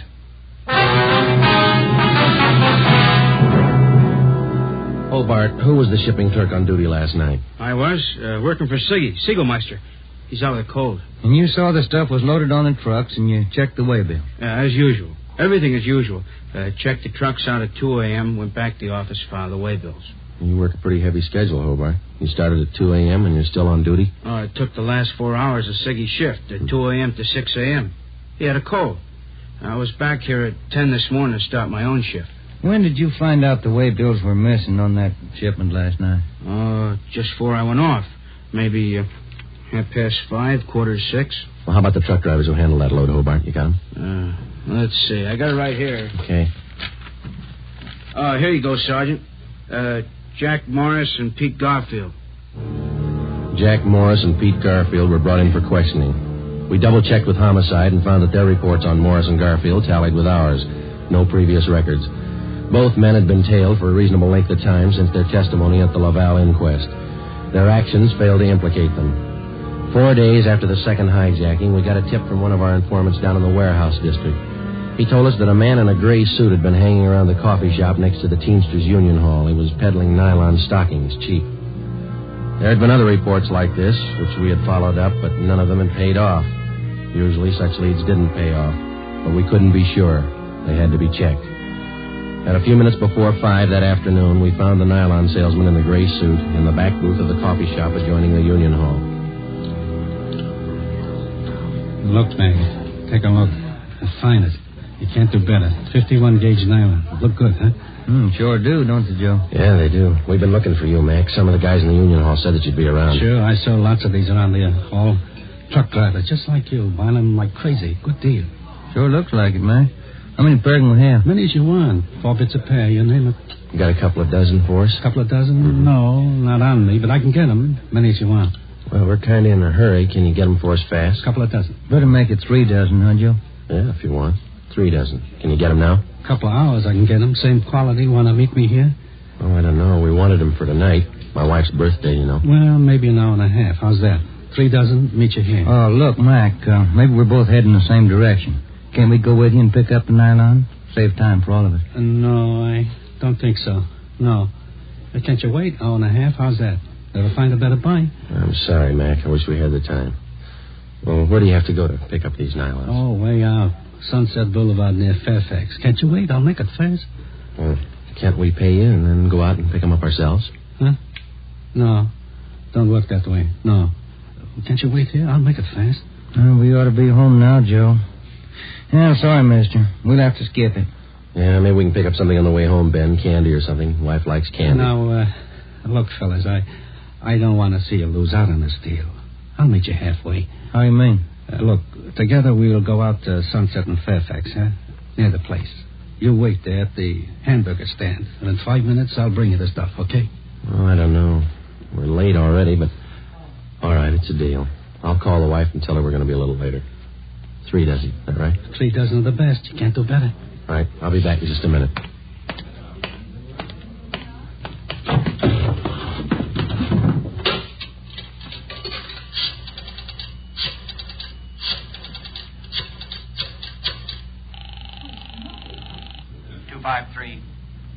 Two 523. Chief of Detectives Office, Chandler. Mike, Joe Friday. Backstrand there? Out right now, Joe. Well, then do me a favor, Chandler. Make it fast. Get a couple of men out to Sunset and Fairfax as fast as you can. Tell them to watch for Ben and me. You got that? Yeah, what else? We'll drive up in our car with another man. Ben and I will get out of the car and go in the hamburger stand. The other man will walk off. Whoever you get, tell him to follow that man. You got it? Right. All right. Just tail him. See where he goes, see what he does. Okay, Joe, right away. All set, Joe? She got dinner ready? Yeah, just about. We better hustle. Sure. Best deal in the world. Let's go. At 5 minutes to 6, we pulled up at the corner of Sunset Boulevard and Fairfax. It was almost dark. Ben and I got out of the car and started over for the hamburger stand on the corner. We caught a glimpse of Barcy and Kaplan in one of our detective cars parked in a gas station on the opposite corner. They had their eyes on our man. When the traffic signals changed, the man crossed the street and headed down Fairfax. Barcy and Kaplan waited a minute, and then they took off after him. He turned at the next corner and disappeared from sight. Ben and I ordered a cup of coffee, and we sat down to wait. At 6:30, we were still waiting. At 5 minutes to 7, I went across the street to the drugstore and called the office. Barcy and Kaplan hadn't been heard from. Their car, 105K, was not acknowledging calls. I had my call switched from communications to Backstrand's office. Well, they lost him Friday. I don't know how they lost him, but they lost him. Well, who's out there now? Sullivan and Whitney took a detail out there. They're combing the neighborhood right now. Well, how did it happen? A man just doesn't disappear into thin air. That's what I keep telling you about that stuff that's been hijacked. The search for the nylon salesman went on all that night and most of the next day. From his description, we ran a make on him. No previous record. He had disappeared completely. We were right back where we'd started from. The only thing we could do was to start backtracking, re-questioning the people at General Warehouse, the truck drivers, the shipping clerks. We kept a close check on Garfield and Morris, and we went back to the only possible lead still remaining, Mrs. Laval. She could tell us nothing more than we already knew. When we left her, we started on the neighbors for the second time around. For the rest of the day, we canvassed the immediate neighborhood. We got as many opinions of the Lavals as they had neighbors. At 3:30 that afternoon, we visited with Miss Gertrude Langster, a 50-year-old maiden lady who lived almost directly across the street from the Laval house. She'd been out of town the first time we covered the neighborhood. The old saying goes, Sergeant, there's no fool like an old fool. Oh, say, if I told you the chances I had when I was a girl. Yeah, but we just... not truck drivers like that. Laval man, God rest his soul. But fine, wealthy men, bankers, lawyers. Templeton Grant, you remember him? No, ma'am. I was engaged to him once. Butterfly waist. That's what he used to call me. Well, I was slim in those days. Would you like to see some pictures of me as a girl? No, thank you, ma'am. We'd just like to ask you a few questions, that's all. Could you tell us if the Lavals had many visitors to their house in the past 6 months or so? Oh, no. Funniest thing, I am the nosy type, Sergeant. I like to know everything that goes on around my neighborhood, and you can take my word for it, the Lavals never had visitors. You know, Sergeant Friday, you remind me of a young man I used to be engaged to just a few years ago. Yes, Miss Langston. Now, would you tell us, please, did you have any reason to think that there was something little out of the ordinary about the Laval? Oh, little out of the ordinary, he says, but my dear man, yes. Here he was, a truck driver, and there she was with a home furnished like for Astor's. Why, I even used to see him cart some of the things home in that car, his beautiful things, rugs and glassware, bolts of fabric. Oh, gorgeous. And he'd bring these things home after work. Is that it, Miss Langston? Anytime. Day or night, weekends, anytime. Mm-hmm. After 4, Joe, we better call office. Yeah. Now, are you sure of all that you've told us, Miss Langston? Sure. Oh, my dear man, of course I'm sure. I watched him week after week. Well, thank you. Won't you stay for a cup of tea? I'll have Josephine fix it. Josephine? No, thank you, ma'am. Well, then, perhaps a glass of sherry? Thank you, no. But there is something. Yes? I wonder if we could use your phone, please. Oh, yes. In the hall, next to the umbrella stand. Thank you, ma'am.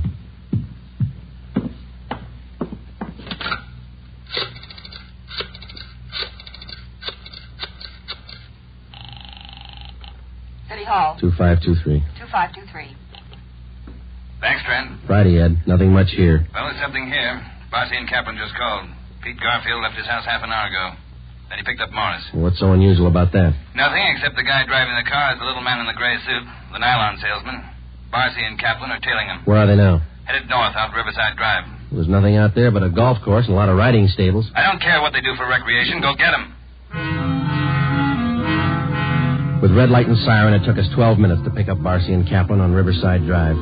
At 4:23 p.m., we pulled up in front of the Blue Pony riding stables. Barcy and Kaplan's car was overturned just beyond the driveway leading up to the riding academy. Kaplan's hurt. I called an ambulance. They rammed us. What kind of a car are they in? They switched. They're driving a 12-ton Bulldog semi. Which way they head? Going north. Got a 3-minute lead on you. Pneumatic commercial. Adam 653. Let's go, Ben.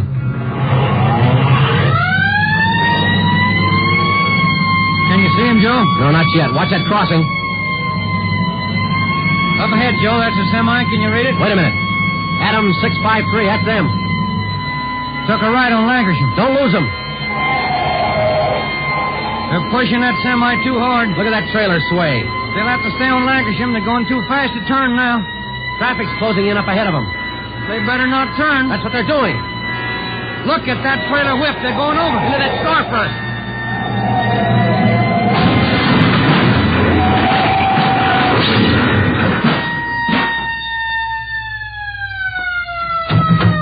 Come on, Ben. You all right? Wait a minute. Let me see. Yeah, they're banged up, but they're alive. There they are, Joe. Yeah. Garfield, Morris, little man, and the gray suit. It's funny, isn't it? What's that? Garfield's going to swear we pushed that truck through that window.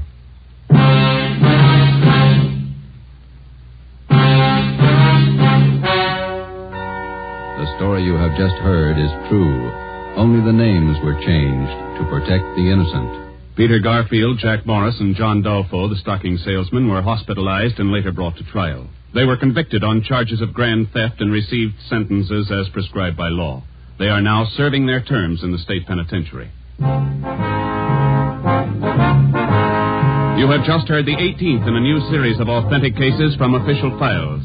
Technical advice for Dragnet comes from the Office of Acting Chief of Police W.A. Wharton, Los Angeles Police Department. Tonight's program is dedicated to motorcycle officer Elmer Forsman of the Fresno, California Police Department, who on the afternoon of October 6, 1946, gave his life so that yours might be more secure. Remember, starting next Thursday night, October 6th, Fatima Cigarettes invite you to listen to Dragnet immediately following the Supper Club. That's 10:30 p.m. Eastern Standard Time over most of these same NBC stations. Check your newspaper for local release time. Dragnet came to you from Los Angeles. Judy Canova joins the star lineup of Saturday shows tonight on NBC.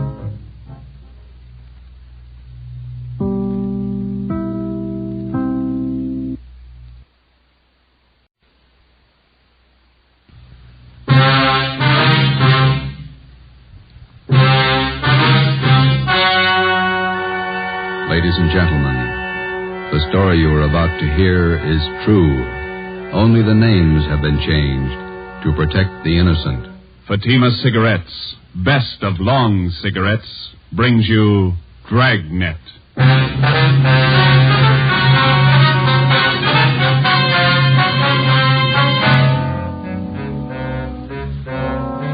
You're a detective sergeant. You're assigned to homicide detail. A vicious killer has taken the life of a 62-year-old woman. Suspicion points in only one direction. The murderer was heartless, cold-blooded. Your job, get him. If you want a long cigarette, smoke the best of long cigarettes. Smoke Fatima. It's the long cigarette that contains an essential ingredient of all the very popular cigarettes, Turkish tobacco. That's why you see the Turkish symbols on the attractive golden yellow Fatima package. That's why Fatima has a much different, much better flavor and aroma than any other long cigarette. That's why Fatima doubles and redoubles its smokers. Yes, if you want a long cigarette, smoke the best of long cigarettes. Smoke Fatima. Dragnet, the documented drama of an actual crime. For the next 30 minutes, in cooperation with the Los Angeles Police Department, you will travel step by step on the side of the law through an actual case from official police files. From beginning to end, from crime to punishment, Dragnet is the story of your police force in action. It was Saturday, November 5th. It was foggy in Los Angeles. We were working a day watch out of homicide. My partner's Ben Romero. The boss is Ed Backstrand, chief of detectives. My name's Friday. It was 3:35 p.m. when I got to room 42. Homicide.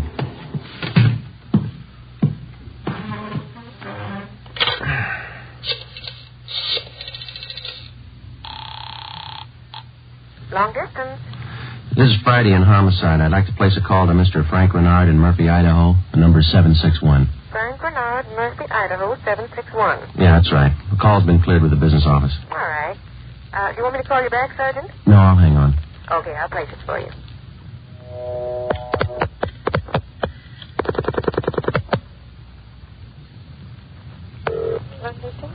Long distance, Mr. Frank Renard, Murphy, Idaho. Murphy, 761.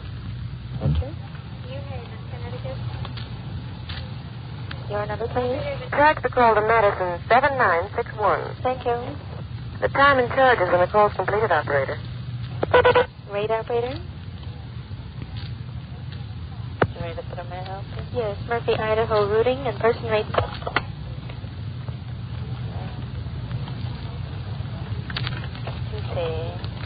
N-A-M-P-A, Napa. Sorry.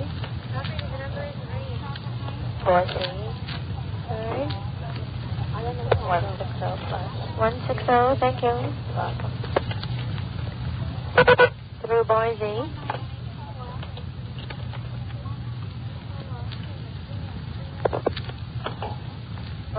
I'm calling Napa.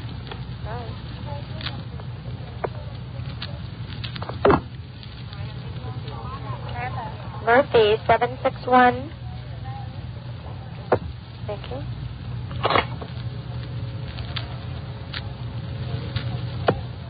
Keep ringing, 761. They're ringing the number, Sergeant. Okay, thanks.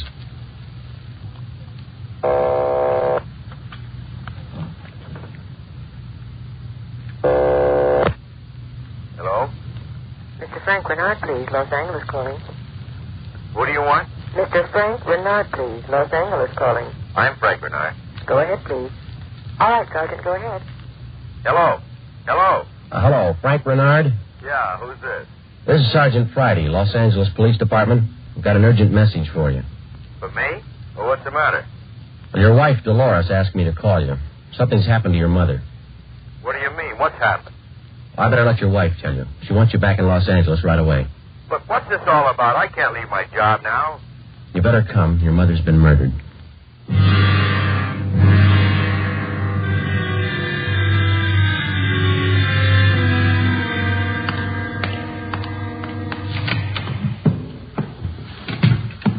Talk to the skipper, Joe. He's on his way in. That's good.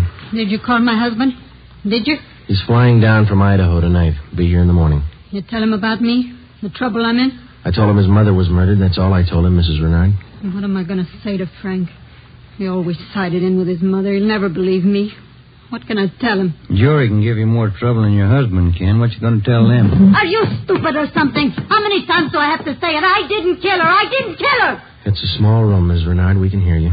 Sit down, please. I won't sit down. You're not pinning this on me because I didn't do it. Anybody could have killed the old hag, but I didn't. Will you sit down, please? I don't have to take this. I'm no tramp.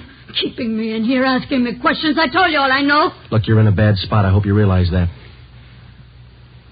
I didn't kill her. Ms. Renard, how long have you and your mother-in-law been living together in the house on Chavez Road? Since Frank took the job up in Idaho. About 6 months. He said it'd be better for me while he was away living with her. Your neighbors told us you didn't get along very well with your mother-in-law. That's right, I didn't. She hated me, I hated her. You used to fight with her, is that right? You hit her. Only a couple of times. She called me dirty names.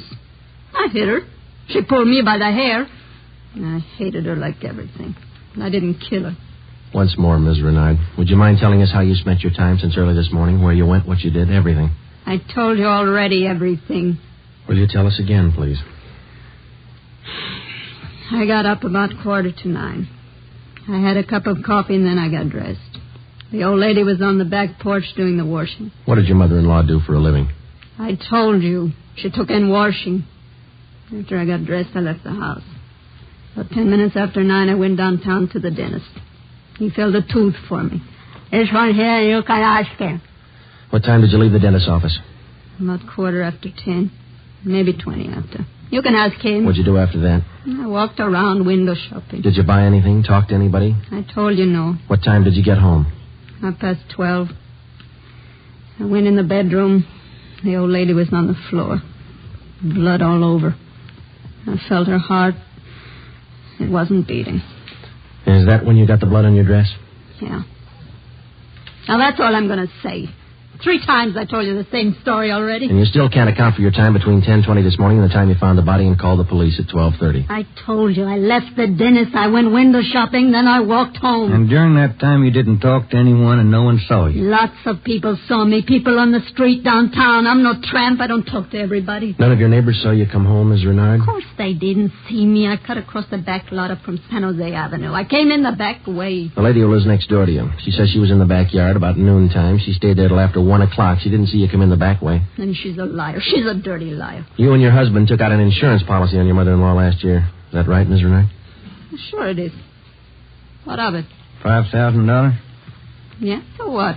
You know a man by the name of George Martino? No. You better tell the truth, Ms. Renard.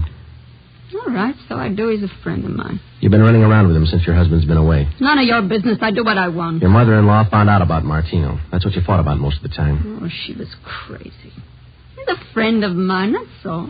Are you telling the truth, Ms. Renard? Martino's a boyfriend of mine. I told you, that's all. Your mother-in-law found out you were running around with him. She warned you if you didn't shake Martino, she'd write your husband. You said you'd kill her if she did. That's a lie. That's what your mother-in-law told one of the neighbor ladies. And I said it just to scare her. One night I was drinking. We had a fight. She was yapping at me all night. I said it just to scare her. But she wrote the letter anyway. And that's what she said. But I didn't kill her. You had the time, the motive, and the opportunity. It wasn't me. I didn't kill her. Interrogation room Friday. This is Brennan, Joe. Yeah, Bill. Where are you? Santa Monica. Picked up George Martino.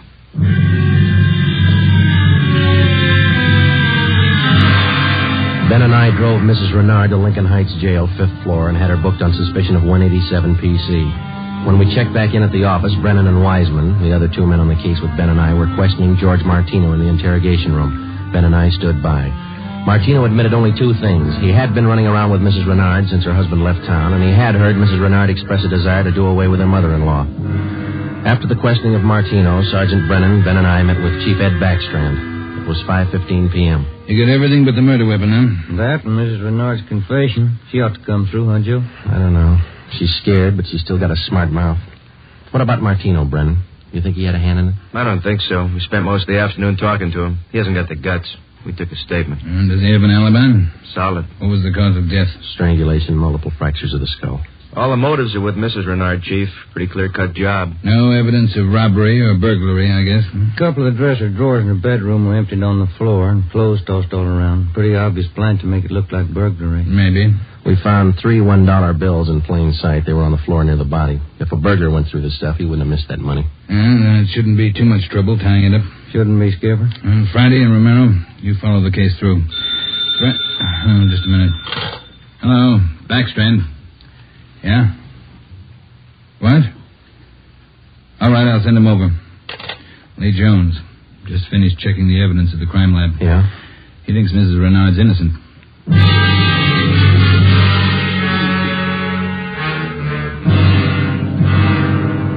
There they are, fellas. Facts don't lie. But she had every reason in the world to kill the old lady. In my book, she couldn't have killed her. All right, let's have it, Lee. How does the evidence add up? That's just it, Joe. It doesn't. Take a look. The dress Mrs. Renard was wearing when she found the body. That's it. Blood smears near the hem. 2 smears, that's all. Now, if she murdered her mother-in-law, there should be more blood on this dress, and it shouldn't be smeared. How do you mean? First of all, the manner in which the old lady was killed. Head was battered in. Must have bled profusely. No question about that. All right, go ahead. Whoever murdered the old lady must have stains all over their clothes. Here's the important part.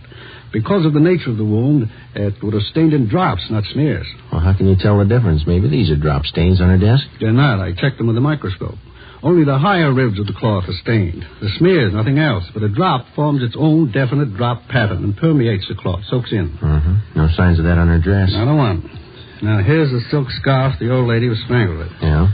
Here's what I found in the knot tied in the scarf. A blonde hair, wavy. Old lady had dark hair. So does Miss Renard. So does her boyfriend. That's what I mean. This blonde hair is one of 2 things that didn't belong at that murder scene. What else you got? This here. Leslie. Small piece of plastic from a gun butt, I'd say. See here? Crisscross surface and a little smooth area here. Yeah. The killer could have hit the old lady with the butt of a gun. And a piece of the stock could have chipped off like this, huh? Miss Renard doesn't own a gun. Neither did her mother-in-law. Well, where does that leave us? I don't know, Joe. There's the stuff. You can't disregard it. Maybe you can explain it. Yeah. How? Well, first prove this dress isn't the one Mrs. Renard was wearing this morning. Then find the dress she did wear. We know she wore this when the dentist identified it, and so did two of the neighbors. That's what I mean. The dress is too clean, doesn't belong. Yeah. And this blonde hair, this piece of gun butt, they don't belong either. Well, then you think she's innocent? You're looking at the evidence. What do you think? 6 p.m. Saturday, November 5th. Ben and I went back to the office and met with Brennan Wiseman and Ed Backstrand. The open and shut case against Mrs. Renard was up in the air, but we still weren't sure that she was innocent of the murder of her mother-in-law. Ben and I drove to the Lincoln Heights jail and interviewed the suspect again. She agreed to submit to a lie detector test. We drove back to the office, contacted Sergeant Berger, the department's polygraph man, and set up a special test for the following day. The next morning, we met with Berger and formulated a list of key questions, and then we picked up Mrs. Renard and brought her to the third floor of the Old City Jail building, the polygraph room. At 10:33 a.m., the test got underway. As usual, Sergeant Berger conducted the interview alone. Backstrand, Ben, and I waited outside. Well, how about Mrs. Renard's husband? Get in town yet? He's due in around noon, Skipper. Got a smoke? Yeah. Here you are, Ed.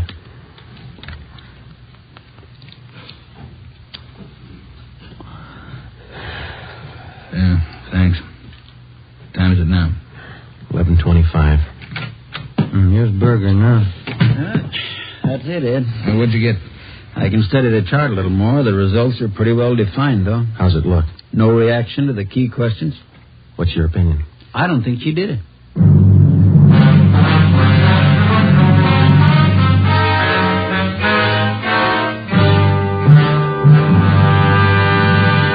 You are listening to Dragnet, authentic stories of your police force in action. And in leading magazines this week, you'll see this authentic story. Headline: Fatima's sensational growth sets a record for long cigarettes. Then you'll read the actual reasons smokers give for changing to Fatima. Fatima is different. It's mild and has a wonderful flavor.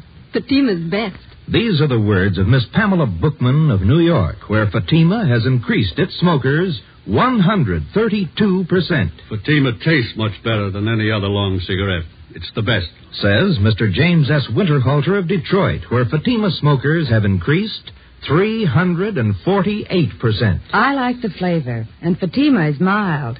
It's the best long cigarette. That's the statement of Mrs. Mary C. Werdeman of Los Angeles, where Fatima has increased its smokers 545%.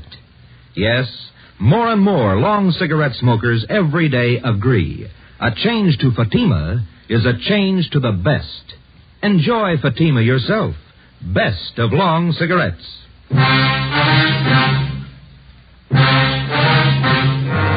8 a.m., Monday, November 7th. Mrs. Renard was released from custody. We questioned her husband, Frank Renard, briefly. He could tell us nothing more than we already knew. Brennan and Wiseman were called back on the case, and together the four of us started over again from the beginning. We had a dead body, 2 pieces of physical evidence to work with, no idea how to fit them together, and no suspects. We went back to the Chavez Road neighborhood where the murdered woman lived and started pushing doorbells. We canvassed the neighborhood for 3 days, and we uncovered one slim lead. He was selling magazines, officer. Went door to door, right up the street here. Young fellow. Could you describe the man for us, please? Nothing to talk about. Pasty face, pimply complexion, blonde hair. 5:30 p.m. Wednesday, November the 9th. Ben and I met with Brennan and Wiseman in Ed Backstrand's office to compare notes. Together, we had more than a dozen reports of the magazine salesman's presence in the neighborhood just prior to the murder of Mrs. Renard's mother-in-law. The various descriptions of the man which we obtained from the people in the neighborhood tallied closely. About 6 feet, 170 pounds, pimply complexion, blonde hair, fast talker. About 25 years old. As far as we know, Skipper, he was the only stranger in the neighborhood last Saturday morning. Only one that people remember, anyway. How close did you trace him to the Renard house? You got your list there, Brennan? Yeah. There you are. Thanks. Let's see. Well, he picked up his tracks down on Floresta Street, sold a couple of descriptions there, then he headed up Landers Avenue onto Chavez Road. Yeah. The Renards live at 2280 Chavez Road. That salesman talked to the woman at 2274 Chavez. That's 3 doors away from the Renards. When was he seen then? Let me see. Where is that, Brennan? Oh, on the 15-7 sheet, Joe. Didn't have enough room on the report. Oh, yeah. Here it is. Mrs. John Rico, 2274 Chavez. The guy was there about 11:45 Saturday morning. Yeah, that puts him in the running. First time he ever showed in that neighborhood? First time, Skipper. Fresh kid, not a very good salesman. Here's the name of the company he's working for, the Harrison News Distributors. Did you check with them? Well, they're closed for the night. We'll call them the first thing tomorrow. Good. Here's something else for you. I had a call from Frank Renard this afternoon. What'd he have to say? Seems in the excitement just after the murder, Mrs. Renard overlooked a couple of things. What's that? Well, they're missing a yellow table model radio. It was in the bedroom where the old lady was killed. Yeah, well, that ties in with a robbery motive, huh? And they're missing a ring, too. Belonged to Mrs. Renard. Topaz ring. Supposed to be worth a little money. But she didn't notice it was gone until today. That's right. You got the serial number on the radio? Yeah, right here. Okay, let's see. Yeah, Brennan, here we are. Emerson Model 511, 180,000, 277-609. A lot of small radios in town. There's only one with that serial number on it. Track it down. A complete description of the Topaz ring and the serial numbers and description of the yellow table model radio were sent to the pawn shop detail. The information was then placed on the stolen property list and relayed to every pawn shop operator in the city. The next morning, Ben and I interviewed the manager of the Harrison News Distributing Company.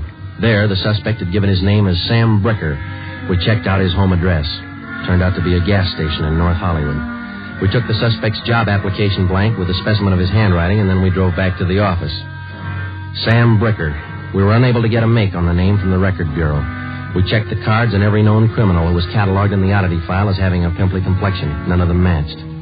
That night, we got out an APB and a radiogram. The suspect's trail led from one salesman's job to the next. On his last job, he gave his name as Albert Berry. His address is 1430 Palo Alto Drive. That was in the Echo Lake District. Ben and I drove out to check it. 1428, 1430. There it is, Joe. Yeah. At least it's not a gas station, huh? Come on.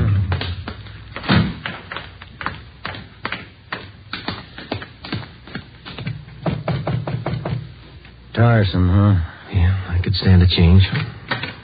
Yes, what is it? We're looking for an Albert Berry, ma'am. Does he live here? Mr. Berry, I'm sorry. He and his wife moved 4 days ago. We identified ourselves as police officers and had the landlady, a Mrs. Catherine Hoffman, show us the apartment which Berry and his wife had occupied. It was still vacant. In one of the closets in the apartment, we found a cheap overnight bag. The lock on it was broken and one of the seams had ripped. I forgot about that old bag, and Mr. Berry told me I could throw it away. Take a look. I'm in. How long has Berry been married? Do you know, Mrs. Hoffman? No, I don't. But the way they acted, lovey-dovey all the time, I don't think they've been together long. Hey, Joe. Look, some kind of an identification tag. Yeah, let me see. Get it up here. It's a tool disc, it looks like, doesn't it? Jameson Larrabee, Pittsburgh, Pennsylvania. You're not after Mr. Berry, are you, officer? Yes, ma'am, we are. Did he leave a forwarding address? I wish he did. I'm holding 3 letters for Mrs. Berry in my apartment right now. May we see them, please? Certainly. Would you step this way, please? My apartment's just across the hall. Yes, ma'am. Would you like a bottle of beer or something? No, ma'am, thanks. Let's see. I thought I... Yes, here they are. 3 of them, Sergeant. From her folks, I think. Mrs. Berry's from Fresno. Oh, that's good. I want to copy down this return address, Ben. Yeah, go ahead. Okay. That's C.K. Ulrich, U-L-R-I-C-K. 525 North Lamona, Fresno. Yeah, got it. There you are, Miss Hoffman. By the way, did the Berrys say they'd call for their mail? Mrs. Berry did. That's why I'm holding on to it. All right. Just one more question. Do you remember if Mr. and Mrs. Berry had a radio? Yes, they did. A small one. Do you remember what brand it was? No, I don't. It had a yellow case. That's all I remember. Before we left, we called Ed Backstrand, and he had an immediate stakeout placed at the apartment house in case the Berrys returned to pick up their mail. Ben and I went back to the office and placed a call to the Pittsburgh Police Department. We gave them the description and the number of the tool disc which we'd found in Berry's old suitcase. They said they'd check with the Jameson Larrabee Company in the morning, and then they'd call us back. That night, Ben and I drove to Fresno and checked in at the police station up there. 2 officers were assigned to stake out the Ulrich home. We interviewed Mr. Ulrich, who identified himself as Albert Berry's father-in-law. He told us his daughter had married the murder suspect 8 months before, and he gave us pictures of Berry taken at the wedding. Ulrich told us that he'd catch a Santa Fe train out of Fresno the next morning. He wanted to be in Los Angeles to take his daughter home when Berry was apprehended. It was almost 2 a.m. when Ben and I left Fresno and started back for Los Angeles. We checked in at the office at 10 minutes past 8 the next morning. At 8:35, the call came through from the Pittsburgh Police Department. What did they say, Joe? It was a tool disc, all right. Jameson Larrabee Company, issued 18 months ago to one of their workers. They give a name? Albert Berry. 11 a.m. Monday, December the 5th. 1 month to the day since the 62-year-old woman had been beaten to death. The pictures of Berry and his wife, which had been taken at their wedding, were printed up in wholesale lots and distributed to all points. Mr. Ulrich, Berry's father-in-law, arrived in town and got himself a hotel room. We waited. There was no report from the stakeout at the apartment house. We checked back in at the office at 5 minutes to 1. I'll get it. Homicide, Friday. This is Mr. Ulrich, Sergeant. I just got a call from my wife in Fresno. I thought you'd want to know. What's that? The wife got a letter from Norma. They're living in South Pasadena, an apartment. You got the address there? Yes, sir. That's what the wife called about. It's 134 Norway Terrace. When was the letter mailed, do you know? Wife said it was postmarked December 3rd, day before yesterday. Get your coat on, Ulrich. We'll be right over.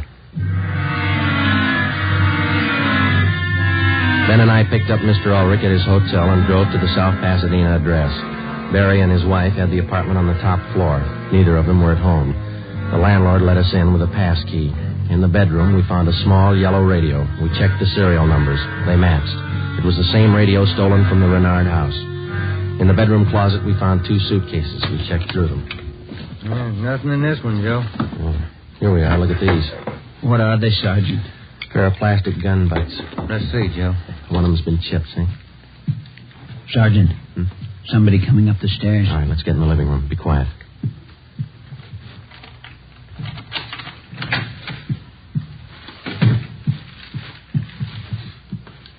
Man, what are you doing here?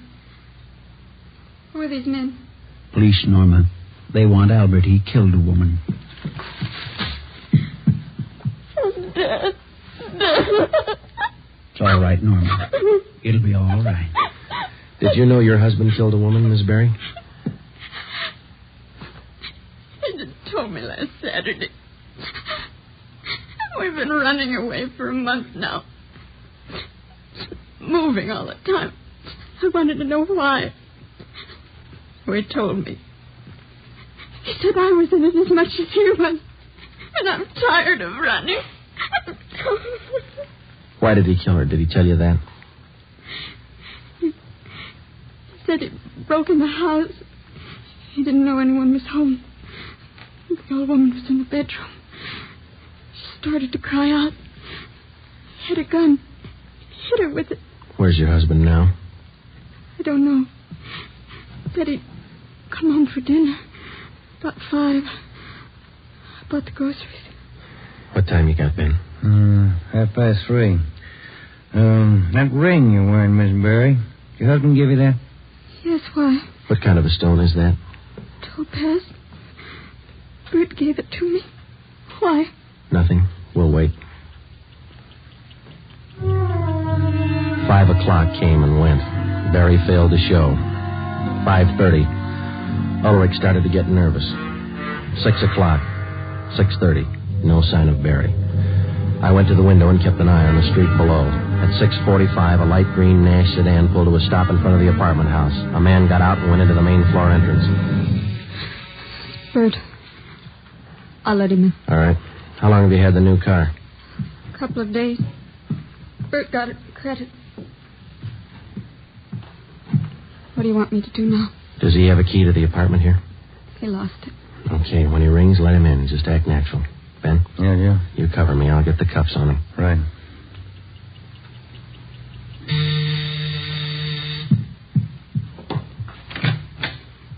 Hi, Bert.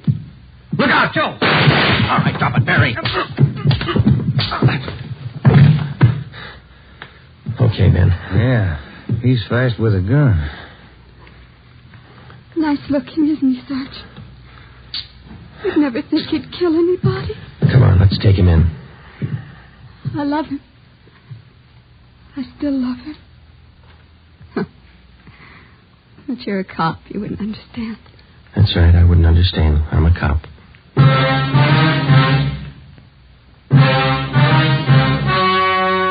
The story you have just heard was true. Only the names were changed to protect the innocent.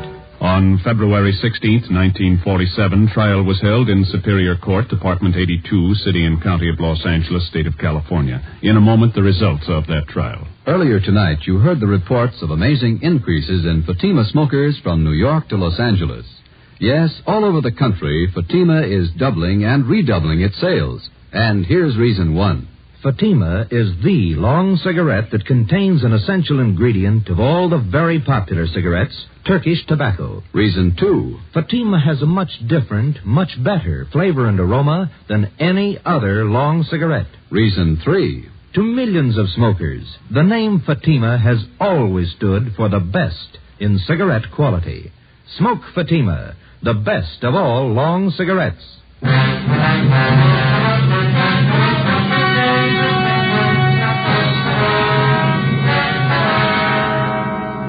Albert Ralph Berry was tried and convicted of murder in the first degree. His wife, Norma Berry, was found innocent of the charge that she harbored a criminal. She was returned home with her father. Berry was executed in the lethal gas chamber at the state penitentiary.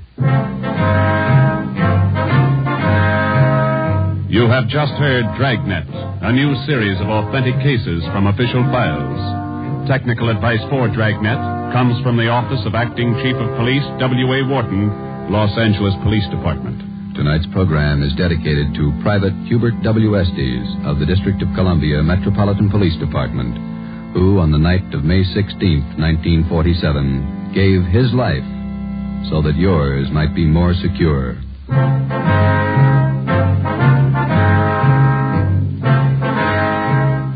Fatima Cigarettes, best of long cigarettes, has brought you Dragnet, portion transcribed from Los Angeles. Be sure to hear songs by Morton Downey tonight on NBC.